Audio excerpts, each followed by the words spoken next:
미국의 지도부는 거의 봉숭아 학당 같다. 그냥 건성건성으로 작전을 했다고 볼 수 있는 거예요. 미국 대통령이 놀랐다 그러잖아요. 그게 이제 사실이라면은 대통령은 보고도 안 받고 전쟁을 한 거예요. 하메네이가 유일하게 이란의 핵무장을 막은 사람입니다. 근데 이제 하메네이를 참수해버렸죠. 이 전쟁은 앞으로 역사를 바꿀 분기점에 있는 전쟁입니다. 트럼프 대통령이 지금 혼란에 빠져 있어요. 왜 그런가 하니까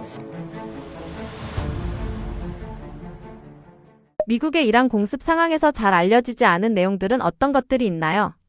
이란은 지금 이제 5일째 전면전이 진행되고 있고, 먼저 아시다시피 미국이 먼저 이란을 공격했습니다. 그 전에 협상이 있었거든요. 협상이 있었는데 협상의 주제가 3개였습니다. 그런데 3개 중에서 2개는 이란이 거부하고 핵 문제만 다루었어요. 나머지 2개는 이란의 미사일을 제거하는 것하고 또 이란이 말해서 대리라 그러는 프락시라 그래요. 그 대리라 그러는 헤즈볼라, 예멘 후티 반군, 그리고 이제 그 시리아에도 있는 뭐 각각에 있는 이란이 지원하는 반 이스라엘 세력이 있어요. 그것에 대해서 이제 이란이 뭐 어떻게 좀 그걸 이제 완전히 포기한다든지 그 3가지를 들었는데 3가지 다 받아들일 수 없는 걸 제시했어요.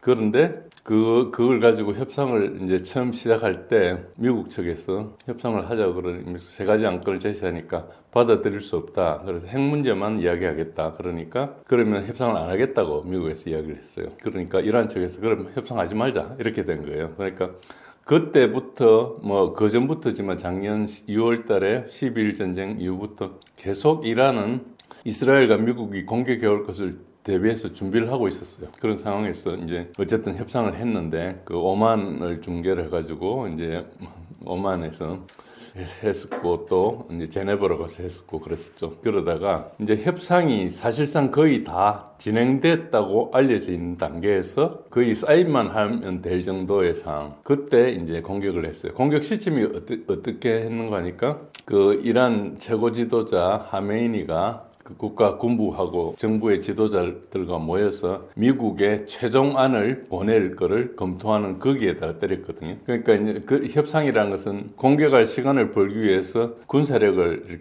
준비하는 그걸 밀리터리 빌드업이라 그러는데 빌드업하는 시간을 벌기에 불과했다는 거죠. 그런데 이제 그때도 상황을 놓고 여러 분석가들이 정말 협상을 할 것인지 공격을 할 것인지 안 할 것인지에서 의견이 분분했는데 그때 분석은 뭐 공격을 한다면은 어떤 결과가 나올까 지금 저 전력으로 공격을 해서 성공을 할 수 있을까 뭐 이런 걸 가지고 쭉 이야기를 분석을 해보니까 공격을 했을 때 미국하고 이스라엘 생산이 별로 없다. 그리고 앞으로 굉장히 큰 문제가 발생하기 때문에 공격을 안 하는 게 이성적이다. 이렇게 판단해서 공격을 안 할 걸로 봤어요. 그런데 여러 가지 조짐은 기만하는 그런 조짐이 있었기 때문에 작년 6월달 일도 있었고 하니까 이제 공격할지도 모른다 이런 이야기를 하고 또 한편에서는 100% 공격한다 이런 주장이 있었어요.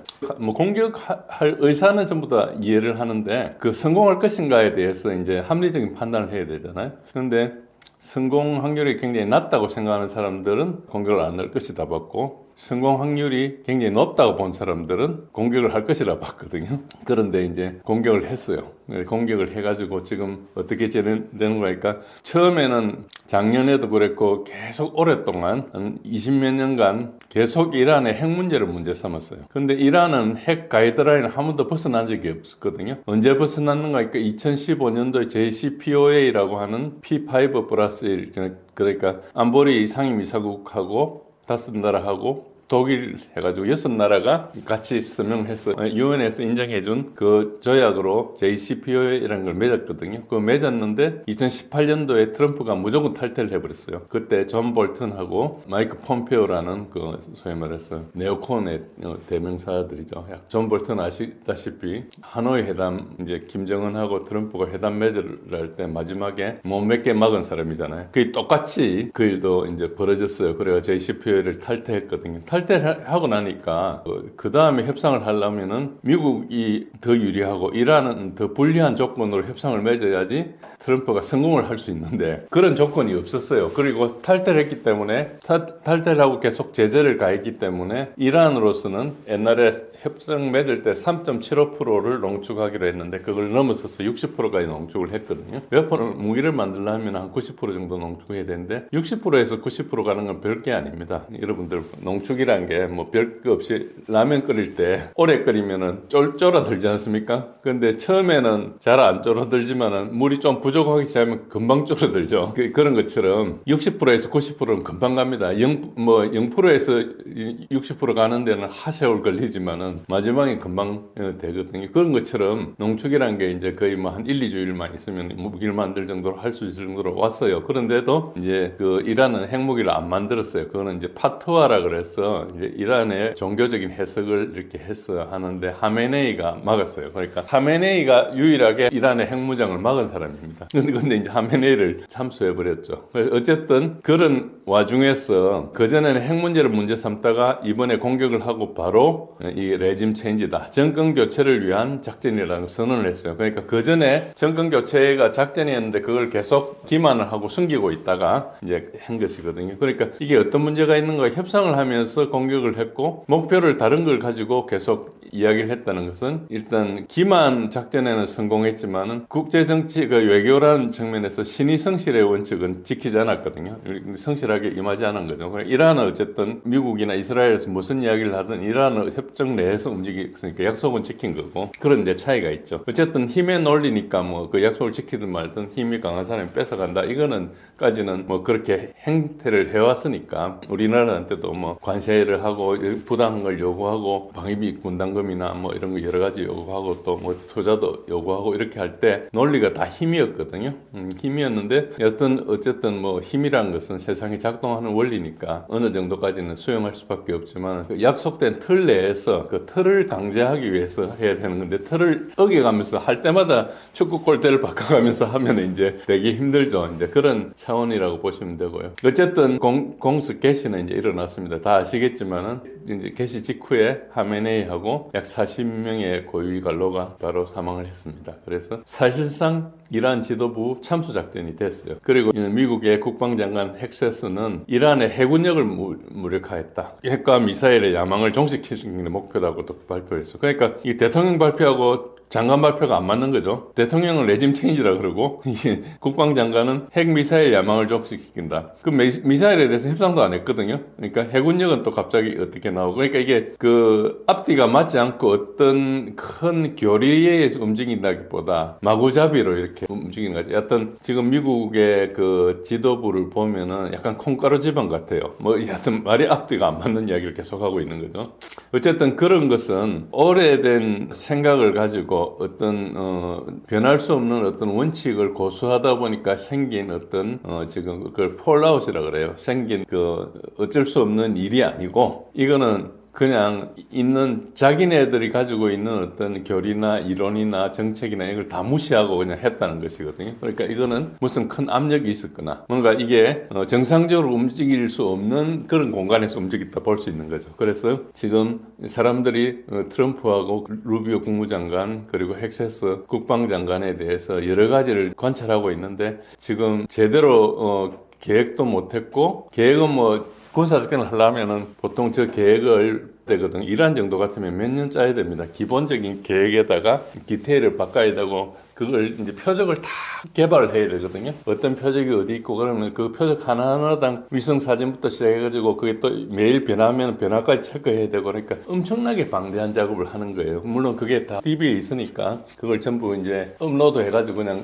하는 거긴 하지만은 움직이는 것을 계속 업데이트 해야 되고 그걸 계속 이제 할 때마다 그 중요성이 또 바뀌거든요. 표적의 어떤 타겟이 하이밸류냐 아니냐 이런 것도 이제 바뀌고 하기 때문에 표적을 하는 작업이 굉장히 오래 걸리고 하고 그리고 그거를 이제 표적을 공격하는데 여튼 그 조합 같은 것도 되게 어렵고 그렇습니다. 그런데 그런 것들은 준비를 많이 되고 특히 이제 이란 같은 데는 그 다른 데서 접근할 수가 없는 게 대부분 해상으로 돼 있지 않습니까? 그래서 항공모함으로 옮겨가고 또 이제 해상에서 발사하는 미사일들 그러니까 구축함이나 잠수함에서 발사하는 미사일들 토마호크 그랜드 어택 미사일이라 그래요. 그게 한 1000km, 1500km 뭐 어떤 데는 2000km에서 날라오기도 하는데 그런 걸 이제 하고 하면은 굉장히 많은 준비가 필요하죠. 어쨌든 그런 상황에서 그걸 다 준비해가지고 했다고 이제 본다 하더라도 어쨌든 앞뒤가 좀 안 맞는 게 어떤 문제가 있는 거니까 이제 어떤 군사작전을 할 때는 큰 목표가 있고 큰 목표를 위해서 세부 목표를 이렇게 개발해가지고 해야 되는데 지금은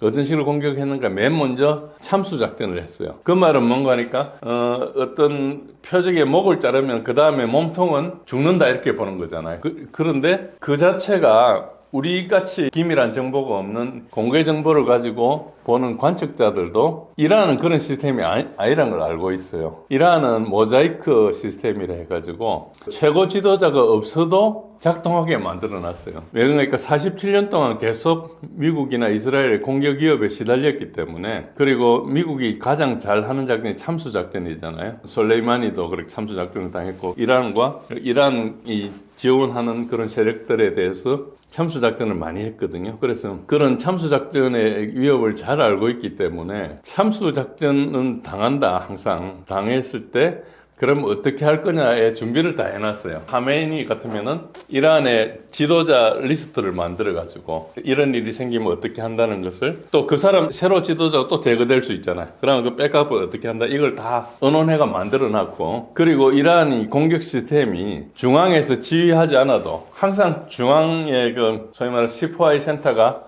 지휘통제센터가 날아갈 수가 있으니까 그거 날아갔을 때 어떻게 할 것인가에 대해서 다 대비를 해놓은 상태예요. 그렇게 하다 보니까 지금은 위에 중앙에서 지령이 안 날아도 자동으로 알아서 하는 거예요. 그렇게 이제 돼 있거든요. 그걸 이제 모자이크 시스템이라 그래요. 모자이크 시스템으로 돼 있는데 참수작전을 했다는 것은 그러니까 이란의 시스템에 대해서 아는 사람이 분명히 많이 있을 건데 지금 실행한 사람들은 그 사람들이 아니거나 그 사람들을 무시하고 그냥 멋대로 했다는 것밖에 안 되거든요. 그러니까 오히려 어떤 상황에서는 지도자가 있으면 더 번거로워요. 어떤 예를 들어서 긴급하게 지금처럼 막 포탄이 오가고 하는 그런 상황 같았으면은 각자가 자기가 맡은 표적을 어떻게 처리하는자가 제일 빠르기 때문에 거기에 지역 어떤 책임자가 지휘관이 그것만 지시하는 게 훨씬 빠르거든요.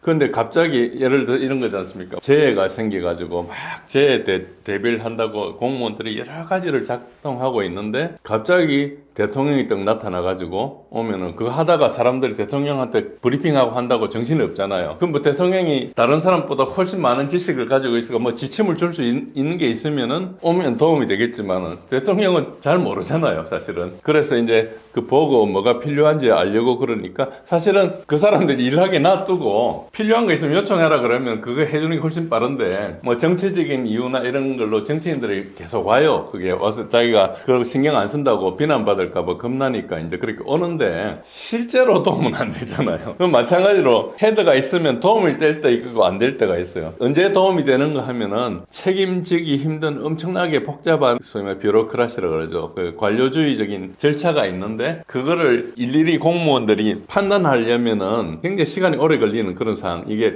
잘못해가 나중에 법적으로 문제가 되지 않을까 이렇게 해가지고 막 해석하고 이렇게 하는 시간에 그거를 대통령이 나타나서 이렇게 해라 하면 대통령 말씀 근거로 이렇게 공문 따라가 내보내거든요. 그러면은 되는 거예요. 예를 들어서 그렇게 하면은 되게 편하죠. 그때는 책임지는 사람이 오는 게 되게 중요해요. 그럴 때 하고 그 관료주의적인 장벽을 해칠 때 하고 지금 전쟁이 나가지고 신속하게 자기가 해야 될 임무 각자는 임무가 딱 있거든요. 내 폰은 평소에 표적을 개발해냈다가 그 순서대로 어떤 상황이 생기면 따다닥 때린다 매뉴얼대로 할 때는 없는 게 편하잖아요.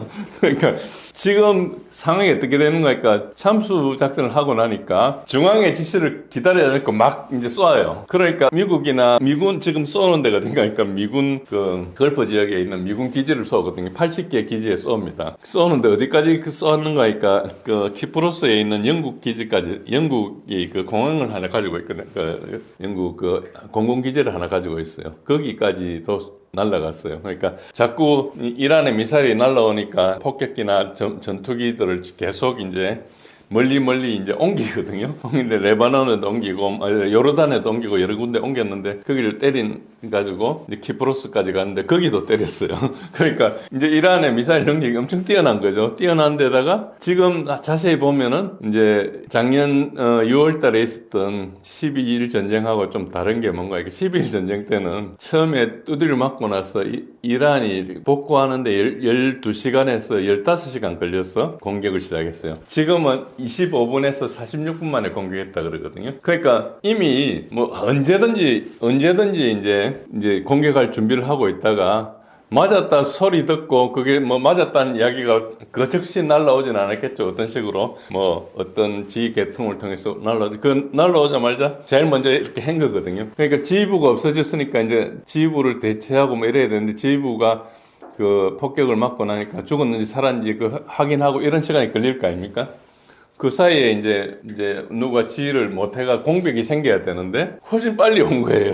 그러니까 참수작전이란 게 굉장히 이란 사정을 전혀 모르고 했다. 이렇게 이제 볼 수 있는 거죠. 어쨌든 현재까지로는 지금 데이터가 많은데 최근에 보니 한 3,000여 개의 표적에 대해서 이스라엘과 미국이 이란의 표적을 공격했고 그리고 이제 이란에서 미사일 발사는 뭐 수없이 했는데 굉장히 지금 최소한 9개 나라에 있는 미군 기지하고 그 미군 기지 옆에 민간시설이라는 것은 미군 기지에 있는 미군의 군인들이 이제 호텔 같은 데 머무는데 거기 이제 때리는 거예요. 그런데 굉장히 정확한 게 호텔에 몇 층이 어디 있는지를 알아가지고 그걸 드론으로 가서 그 층에 가서 이제 공격을 하고 그랬거든요. 그래서 인간 정보를 굉장히 많이 가지고 있다. 그렇게 이제 알려져 있고 그리고 그 미국과 이스라엘이 이제 이란을 공격을 하는데 이란은 방공망이 상당히 좀 부실한 편이거든요. 그런데도 불구하고 아직까지 이란 공격 내에는 잘 못 들어가요. 남부 일부로 들어갔다는 이야기도 있고 그런데 대부분 스탠드오프로 멀리서 쏘는 이제 공대 지미사일로 쏘는 그런 식이고 주로 굉장히 많은 타격들은 토마호크로 이제 미리 쏘고 그러니까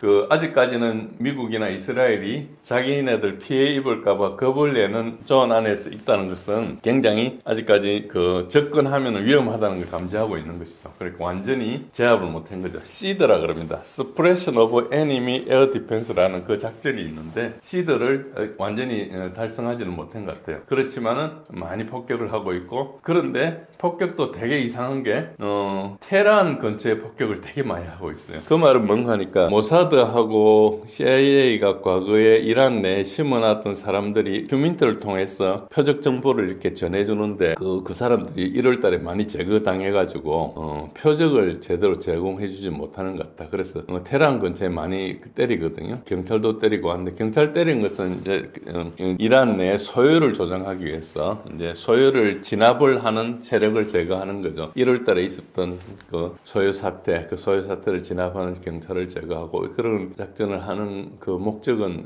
충분히 이해가 되지만 약간 이상한 게 이란 내에는 이제 47년 동안 이렇게 약간 이슬람 신정 체제가 되다 보니까 그리고 엄청난 제재를 받아가지고 경제적으로 힘들다 보니까 그 체제에 염증을 느끼는 사람이 많아요. 특히 젊은 사람들은 과거 khomeini 체제 이란 이 신정 체제 이전에 팔레비 왕국 체제일 때 그때 친서방으로 살았던 그 삶에 대해서 경험해보지 못했잖아요. 그러니까 그것에 대해서 막연한 동경심을 가지고 이렇게 있었거든요. 그때 이제 굉장히 압제를 당해가지고 경제적으로 힘들고 뭐 비밀 경찰들이 굉장히 폭정하고 그랬어요. 그때 어쨌든 그것 때문에 혁명이 일어났는데 그때는 이제 그 부모들이 이제 다 지나가고 과거에 좋지 않았나 서방 사람들을 보니까 뭐 콜라 먹고 뭐 청바지 입고 다니고 자유롭고 한데 여기는 히잡 쓰고 다녀야 되고 어떤 이런 것에 대해서 이제 젊은 사람들이 당연히 불만을 느끼겠죠. 그런 세력들이 되게 많은데 그 세력들을 동원해서 이제 체제 전복을 하려고 그러는 거예요. 그런 세력들이 어디에 있는 거 하니까 그러니까 이슬람 공화국 체제를 좋아하는 사람들은 시골에 살고요. 그리고 친서방 사람들은 도시에 살아요. 그러니까 서방 문화에 익숙한 사람들이니까. 그러니까 지금 테헤란에 막 때리고 있거든요. 그러니까 그게 무슨 말인 거니까 나중에 전복을 시킬 응원군이 될 후보 거기에다 폭격을 하는 거예요. 그러니까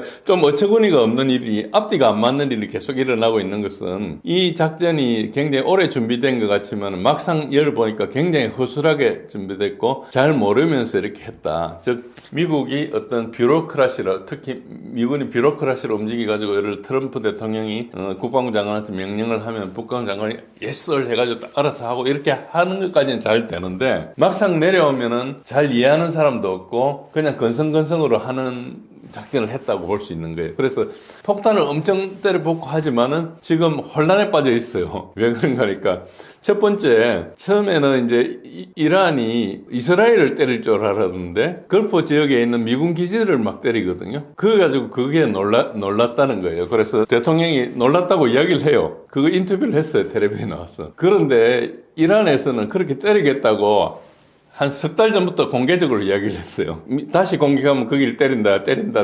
텔레비에 나가고 다 방송대가 저 같은 사람도 다시 이번에 하면 때릴 거라고 알고 있는데 미국 대통령이 놀랐다 그러잖아요. 그게 이제 사실이라면은 대통령은 보고도 안 받고 전쟁을 한 거예요. 일일 보고가 있어요.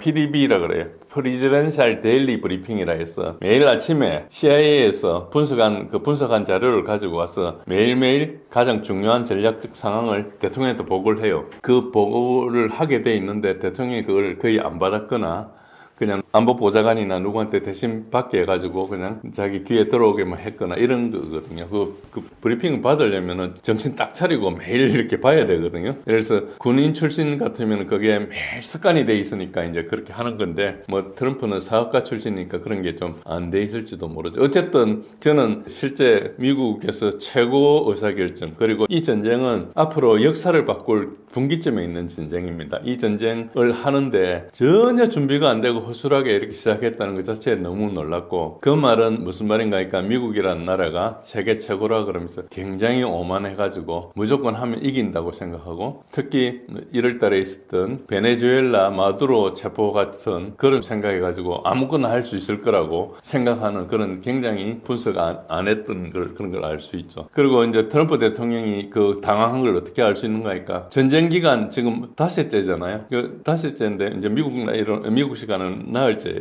나흘째 동안에 계속 전쟁 기간을 수정해서 발언했어요. 처음에 엑시오스 기자한테 2, 3일이면 끝날 거라 그랬어요. 굉장히 맹폭을 했거든요. 그 다음에 좀 있다가 그게 무너져가지고 그 4주 걸릴 거다 그랬다가 4 내지 5주 걸릴지 모른다. 그리고 최근에는 작전이 몇 주 걸릴 수 있고 이제 필요하면 지상군도 투입하겠다. 그랬고 제가 오면서 그 트루소셜에 있는 포스트를 봤는데 뭐 엄청나게 많은 무기가 있어가지고 몇 년도 할 수 있다는 식으로 이야기를 하더라고.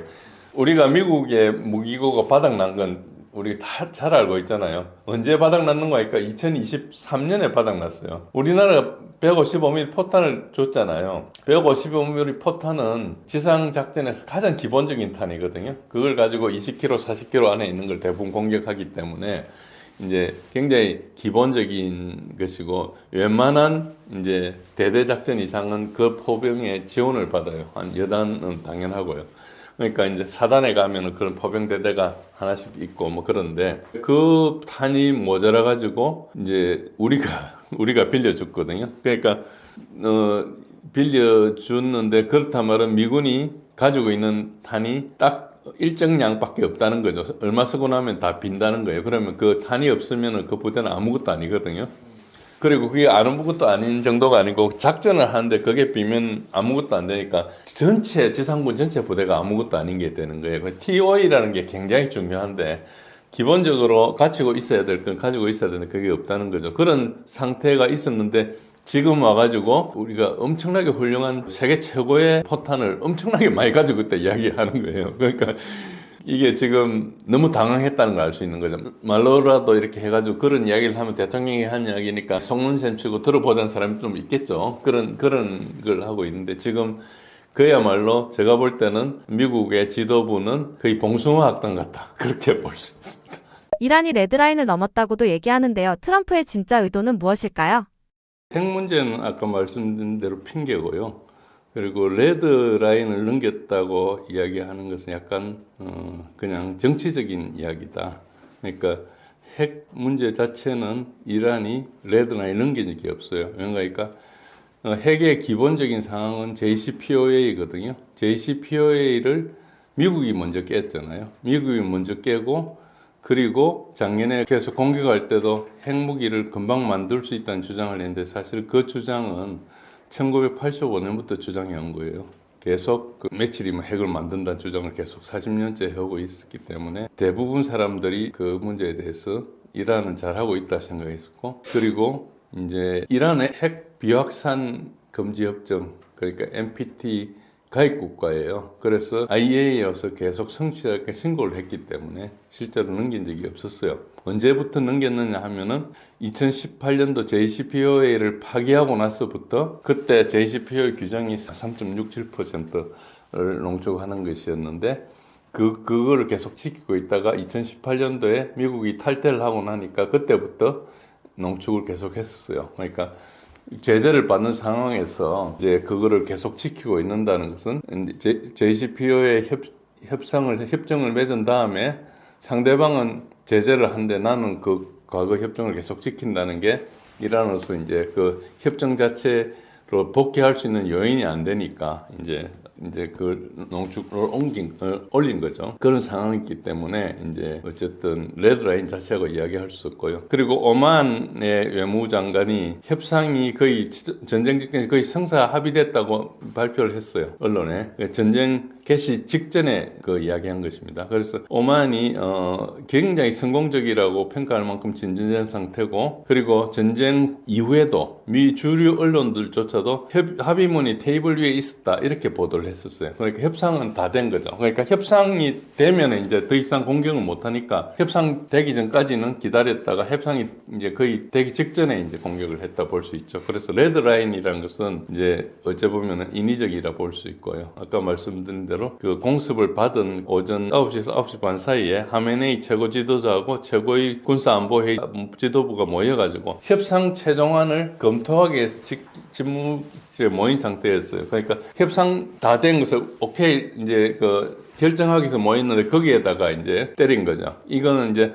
오만 측의 채널을 통해서 미국한테 이란이 오케이 한다는 것을 서명해서 제출하기 위해서 이제 모였는데 그걸 때렸거든요. 그러니까 서명을 하고 나서 그 문서가 날라오면 이제 공격을 못 하니까 어째 보면은 이제 공격하기 위해서 협상의 마지막 사인을 못 하겠다 이렇게 볼 수 있는 거죠. 그래서 요거는 기본적으로 어떻게 똑같은 거니까, 어떤 패턴하고 같은 거니까, 이스라엘이 하마스 지도자하고 협상할 때도 공격을 했죠. 그리고 나스랄라를 암살할 때도 그랬고, 협상 테이블에 가지고 협상을 할 때 그때 공격을 하는 거예요. 그래서 요거는 그게 왜 중요한가? 이렇게 협상안이라는 것은 이제 상대 측하고 협상을 하다가 보니까 우리 안을 최종적으로 어떻게 할 거냐 하려면 주요 의사결정할 수 있는 지도부가 한 자리에 모여서 검토를 하잖아요. 그때가 이제 한금 때릴 수 있는 가장 좋은 기회니까 때리는 그런 식이에요. 그러니까 요 패턴은 계속 반복됐던 거죠. 그걸 위해서 CIA나 모사드가 수개월간 하메네이의 동선을 추적해가지고 언제 어떻게 한다는 걸 가지고 참석 정보를 이제 이스라엘에 넘겨서 이스라엘 때리게 하는 그런 식으로 한 거죠. 그래서 레드라인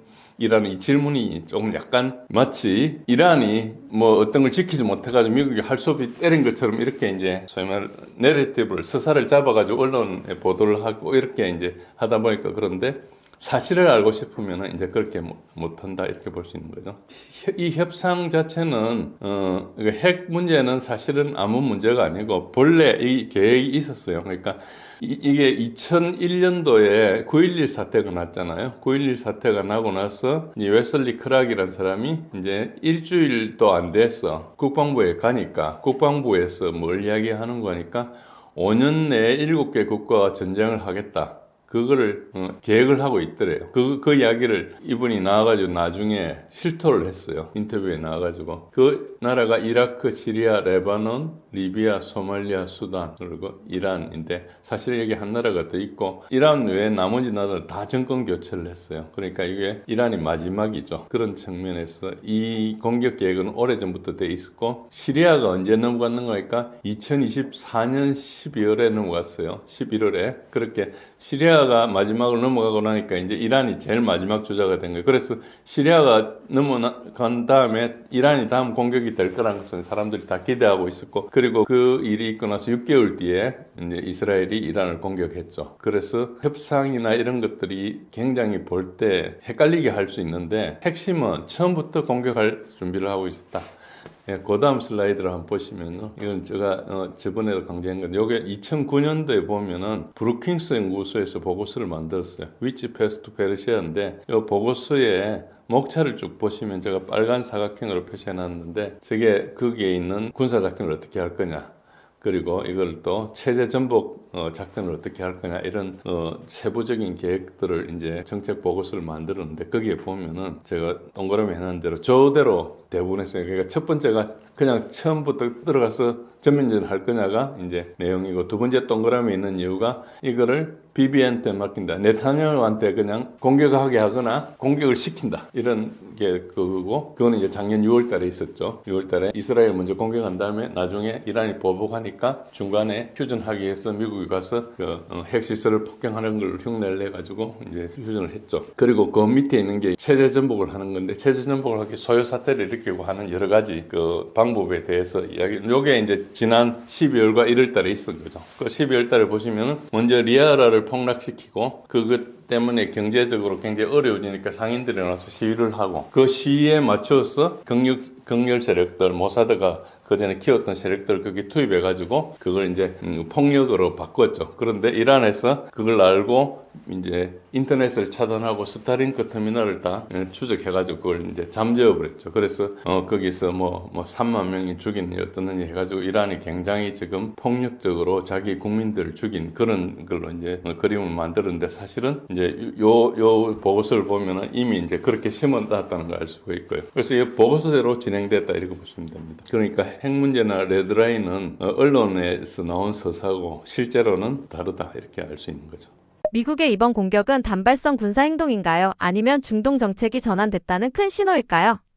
단발성 정책은 전혀 아닙니다. 이거는 중동 재편 전략, 뭐 조금 편하게 말하면 그렇고요. 실제로는 이게 세계를 바꾸는 전략이 볼 수 있습니다. 루비오 국무장관 나가지고 아직 가장 강력한 타격은 아직 오지 않았다 그래가지고 뭐 앞으로 계속하겠다 이렇게 이야기하고, 그리고 이제 트럼프가 발표할 때도 법적으로 전쟁 권한법의 통보서에다가 뭐라 쓰는 거니까 이란의 악의적 행동에 대한 외교적 해결이 결국 불가능해졌다. 그러니까 군사작전을 한다. 그리고 작전 개시 직후에 트럼프가 8분짜리 동영상을 이렇게 배포하면서 이번 공습의 목적은 사실상 정권교체라고 이야기하면서 핵이나 뭐 다른 이야기를 하지 않았어요. 정권교체가 목적이다. 그렇게 이야기했고요. 이게 이제 2024년도에 이란과 이스라엘이 서로 타격이 있었고, 그게 2024년도 4월 달에 있었고 10월 달에 있었어요. 그 4월 달에 있은 게 이제 이란이 보복한 것을 트루 프라미스 1이라 그러고, 10월 달에 보복한 것을 트루 프라미스 2라 그러고요. 그리고 2025년 6월 달에 전쟁 12일 동안 했을 때 이란이 같이 보복한 걸 트루 프라미스 3라 그러고, 지금은 이제 전면전에서 이란이 보복한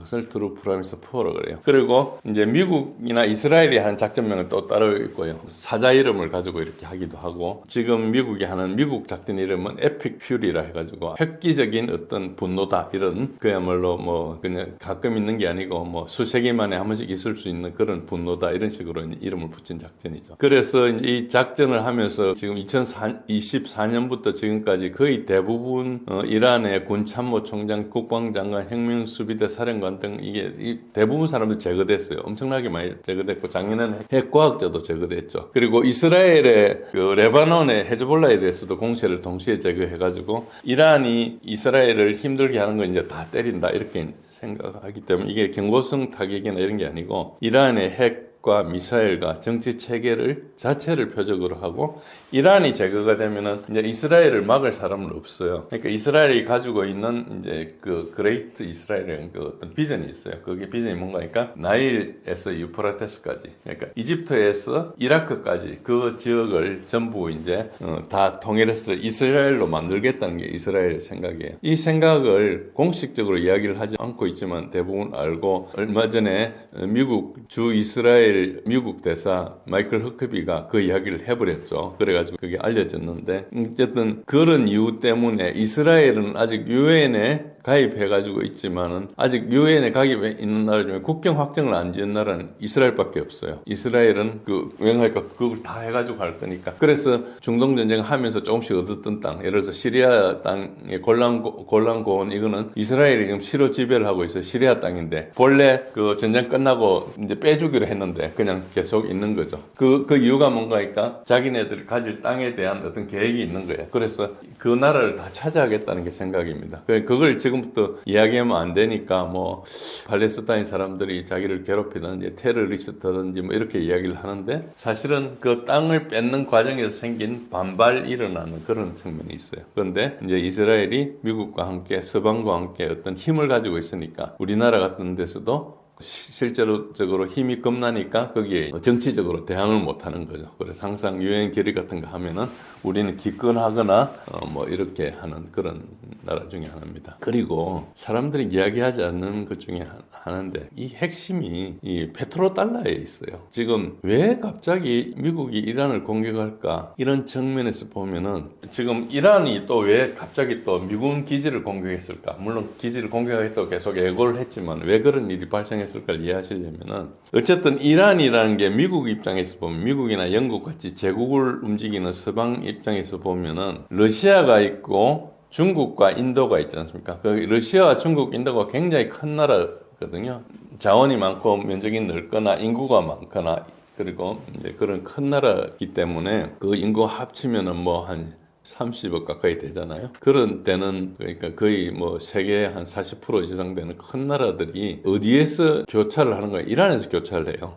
인도양을 통해서 오는 거하고 그리고 러시아에서 카스피해를 가지고 이제 이란하고 접근. 이란하고 러시아는 그 국경이 카스피해가 중간에 있는 거죠. 그 밑에 이제 코카서스가 있고 이렇게 있는데 그다음에 오른쪽에는 우리가 아는 5개 스탄 나라들이 있고 그런 지형이 있죠. 그러니까 이제 그 이란이 길목을 지키고 있는 중요한 나라인데 이란 아시다시피 산악적이고 그 다음에 그 페르시아 많이 있고 그 다음에 옆에 있는 이제 걸프 지역 그러니까 GCC 국가라 그래요. 걸프 코퍼레이션 카운슬이라고 그래요. 걸프 지역 걸프국 협력 기구인데 거기에 있는 나라들이 이제 석유를 많이 가지고 있는 부자 나라들이죠. 거기에 미군 기지들이 쫙 있어요. 그래서 이제 어째 보면은 이란이 이런 영국이나 미국 같은 제국 입장에서 보면 이란이 항상 그 흐름을 막는 방해가 되는 것이고 러시아나 중국, 인도 입장에서 보면은 자기네들이 뭘 하려면은 거기에서 이제 걸프 지역에 미군이 와서 막고 있는 것이죠. 그러니까 거기가 이제 세력이 대치하는 데입니다.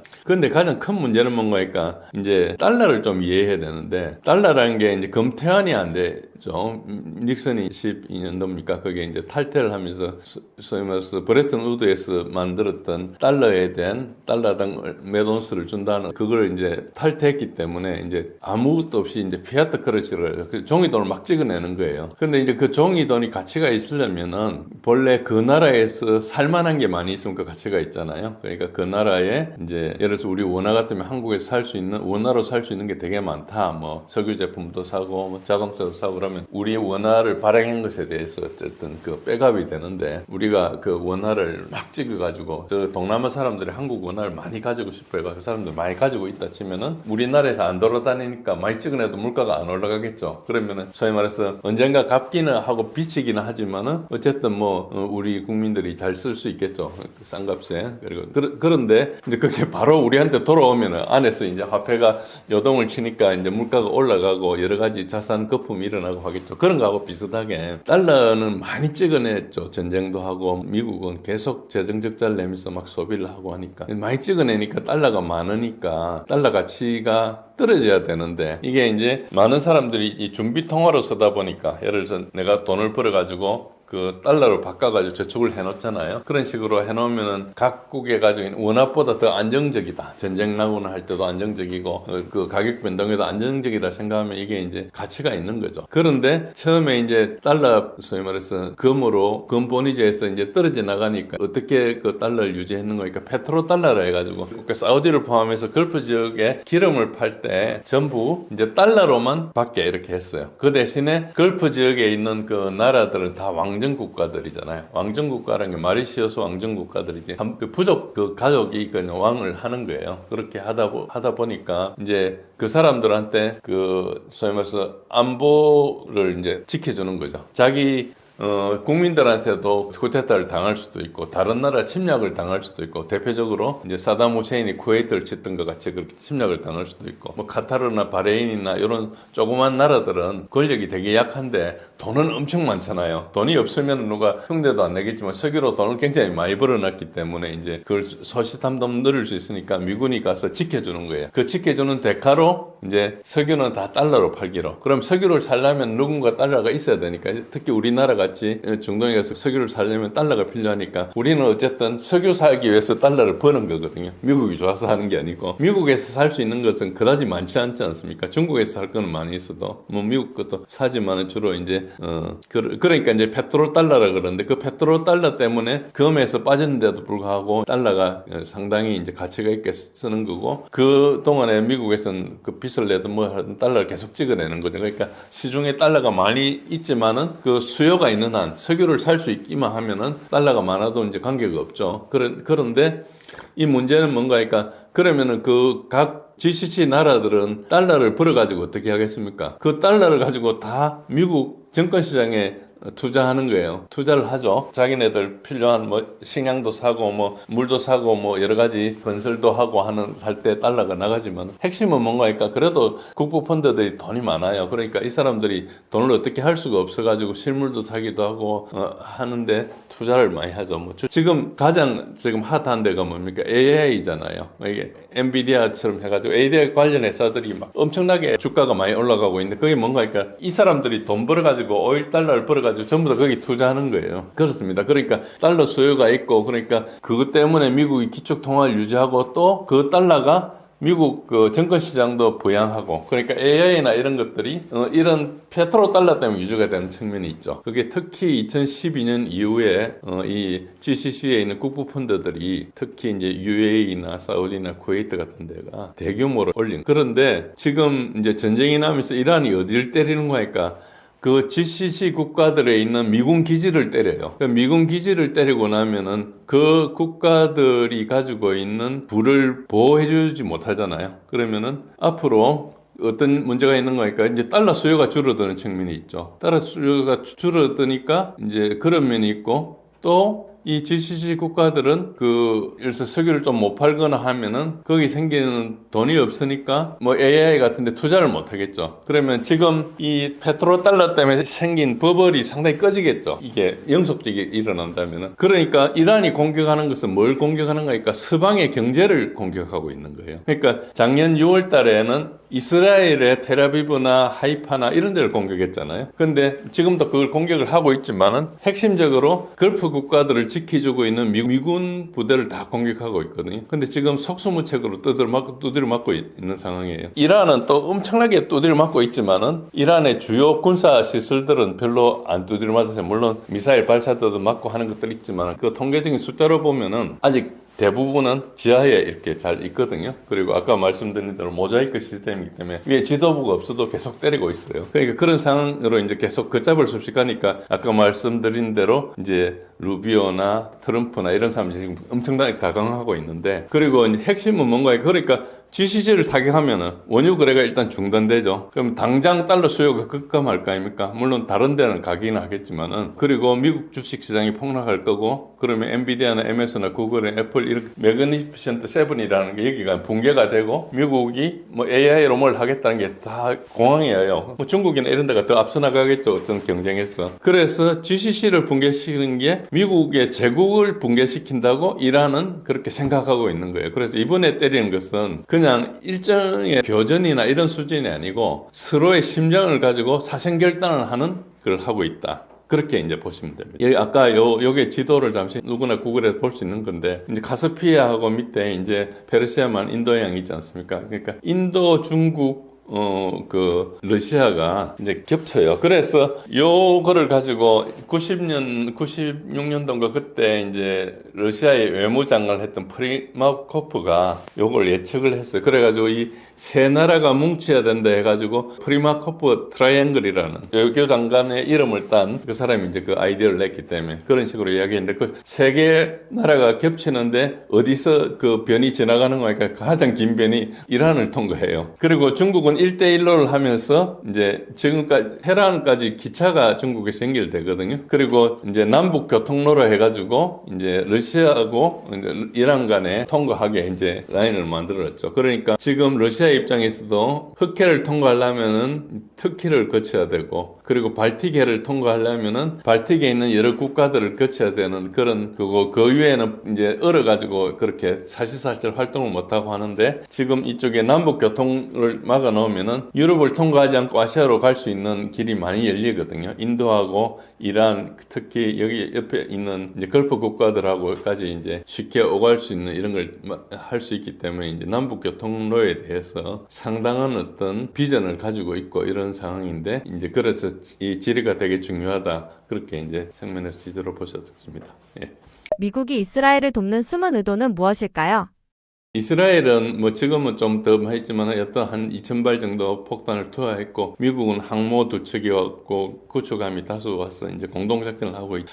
어쨌든 CIA하고 이스라엘의 모사드가 정보 작전을 공동해가지고 하면의 위치도 공유하고 뭐, 그래서 이게는 단순 무기지원을 높여서 같이 통합 작전을 했다, 이렇게 이제 뭐 누가 작전하는데 지원한다 이게 아니고 통합을 했다, 이렇게 볼 수 있고요. 이제 그 미국은 어쨌든 독자적인 그 이해관계가 이란의 핵 보유를 완전 차단해야 되겠다. 이란이 핵무장을 하고 나면은 이제 걸프 지역에서 왕이 되지 않겠습니까? 그러니까 지금 핵은 이스라엘 독점하고 있는데 이란이 들어오면 이제 견제가 되는 데다, 그런 측면이고, 그다음에 이제 아까 말씀드린 대로 사우디나 UAE나 바레인이나 이런 친미 국가들을 보호하는 게 되게 중요해요. 미국 입장에서는 그것 때문에 페트로달러가 유지가 되는 거니까 그런 거고, 그쪽에서 러시아나 중국, 그러니까 이란은 뭐 한 9천만 명 인구가 된 나라는 광대하지만 이란은 내부적으로 제한도 되게 많아요. 물이 부족하고 뭐 여러 가지 이런 힘든 상황이 있기 때문에 항상 이제 그런 문제가 있지만, 이게 교통로가 뚫리면 이제 미국이 제재해가지고 할 수 있는 것보다 훨씬 많이 러시아나 중국과 교류가 있으면 이제 살아나겠죠. 그러면은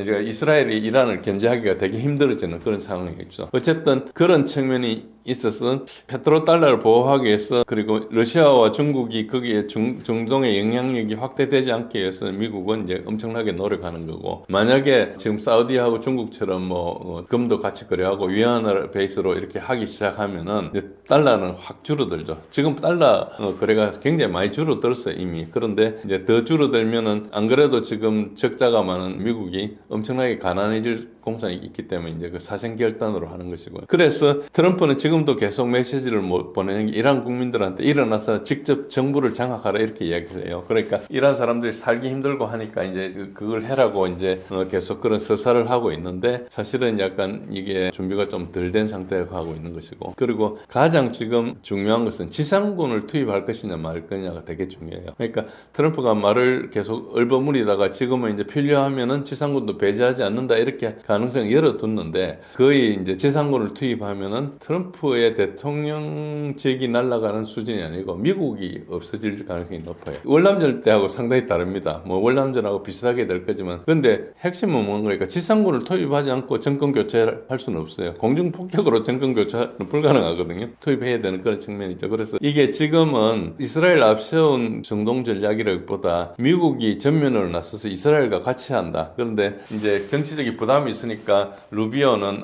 이스라엘 먼저 전쟁에 우리 끌어들여가 할 수 없이 갔다, 이런 이야기를 하고 이렇게 있는데, 사실은 이스라엘의 안보 이익이나 미국의 전략 이익이 완전히 수립한 상태예요. 미국은 걸프 지역에서 이란을 제거해야 되고, 이스라엘은 자기의 확장 꿈에 의해서 이란을 제거하거나 이란을 시리아처럼 만들었어. 그러니까 완전히 분할돼 가지고 여기저기 이 민족 저 민족, 이란의 민족 구성이 페르시아계가 한 60%고 나머지는 여기저기 다른 나라들, 아프간도 있고 아제르바이잔도 있고 여기 이라크 쪽도 사람들이 있고 이런 족속들이 있거든요. 그런 그 다양한 구성이 있으니까 좀 취약하긴 하죠. 그 취약한 그런 걸 공략하겠다고 이제 하고 있는데, 이거는 사실상 그림을 누가 잘 그리냐 문제보다 얼마나 준비했느냐의 문제가 봉착됩니다. 이번 사태가 장기화될 경우 세계 경제와 한국에 미칠 영향은 무엇일까요?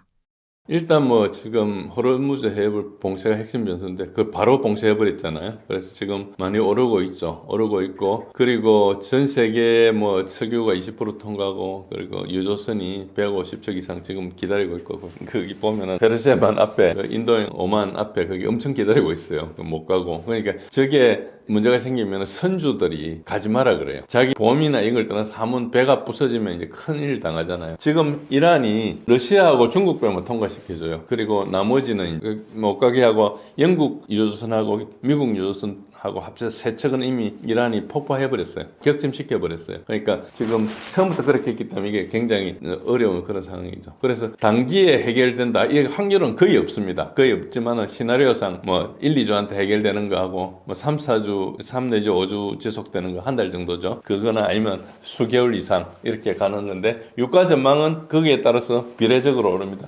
봉쇄가 되면 될수록 오를 수밖에 없죠. 왜 그런가 하면은 일본이 220일, 우리가 180일인가 석유 비축분이 그래요. 그러니까 그거 끝나면 안 돼요. 일본은 90%가 페르시아만을 통해 걸프 지역에서 석유를 쓰고 있고 그리고 우리나라는 한 6, 70% 된다고 제가 파악하고 있습니다.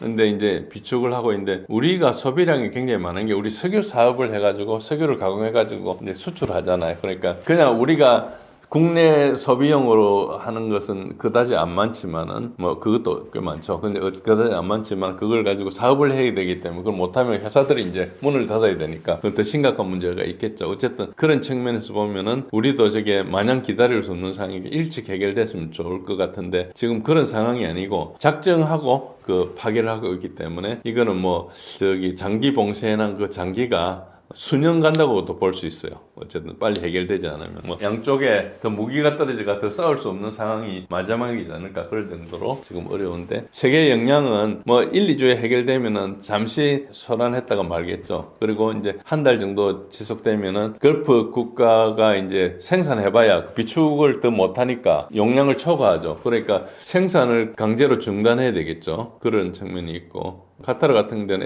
LNG를 이제 닫았죠. LNG를 닫으면 그게 문제가 좀 생겨요. 그러니까 가스전을 틀어놓으면 계속 이제 가야 된다. 그런 측면이 있고. 장기 봉쇄가 당연히 이제 글로벌 경기 침체가 확실시되고 이게 그냥 이거는 호르무즈가 장기 봉쇄되면 세계 경기 침체는 보장된 거다. 그러니까 대공황이나 뭐 우리가 팬데믹이나 2008년 금융위기나 이런 수준을 훨씬 능가하는 그런 게 된다. 이렇게 볼 수 있습니다. 그러니까 지금 저걸 돌리려면은 대체 에너지를 찾아야 되는데 그게 쉽지가 않아요. 그래서 지금 카타르가 LNG를 닫았잖아요. 그러면 이제 유럽에 있는 국가들 독일 같은 나라를 생각해 보면 러시아 LNG 그 PNG를 끊어버렸고 그리고 미국에서 사오는데 미국은 그것 때문에 이제 LNG가 풀가동을 해요. 루지애나에 있는 헨리허브나 이런 데 가면은 막 그 걸프만에 있는 LNG 나오는 그걸 받아가지고 막 프로 수출하거든요. 그러니까 지금 용량을 늘릴 수 없어요. 늘리려면 새로 뭐 다른데 뚫어가지고 새로 해야 되는데 시추하는 데부터 시작해가지고 엄청나게 오래 걸린 상황이죠. 그러니까 지금은 이제 소위 말해서 여기는 가스가 남아서 버리고 저기는 모자라고 이 상황이 되는 거니까 지금 그래가지고 독일하고 프랑스하고 이런 데가 지금 참전하겠다고 오고 있거든요. 근데 그게 얼마나 우스운 상황인가 하면은 지금 미국에서 작년 말하고 올 초에 내셔널 시큐리티 스트래티지 그리고 내셔널 디펜스 스트래티지라는 문건을 발간을 했어요. 그게 핵심 내용이 뭔가 미국은 서방구만 지키고 각자 나라는 각자가 보호해라. 그래서 유럽은 유럽 알아서 지키라 이렇게 했어요. 그래서 우크라이나 전쟁에서도 발을 떼고 나토에서도 너가 각자가 국방비에 GDP 5%를 투자해가지고 각자 해라. 이제 더 이상 이제 같이 안 한다. 그런 입장을 발표한 게 그 문서예요. 근데 지금 3월달 왔잖아요. 그러니까 지금 한 석 달여 만에 지금 다시 같이 합쳐가지고 이제 전쟁하겠다고 하는 거잖아요. 그러니까 이게 지금 일어난 의사결정들이 자기가 만든 문서가 지금 배포돼가지고 제대로 읽기도 전에 지금 그게 환경이 달라져 버린 그런 상황이죠.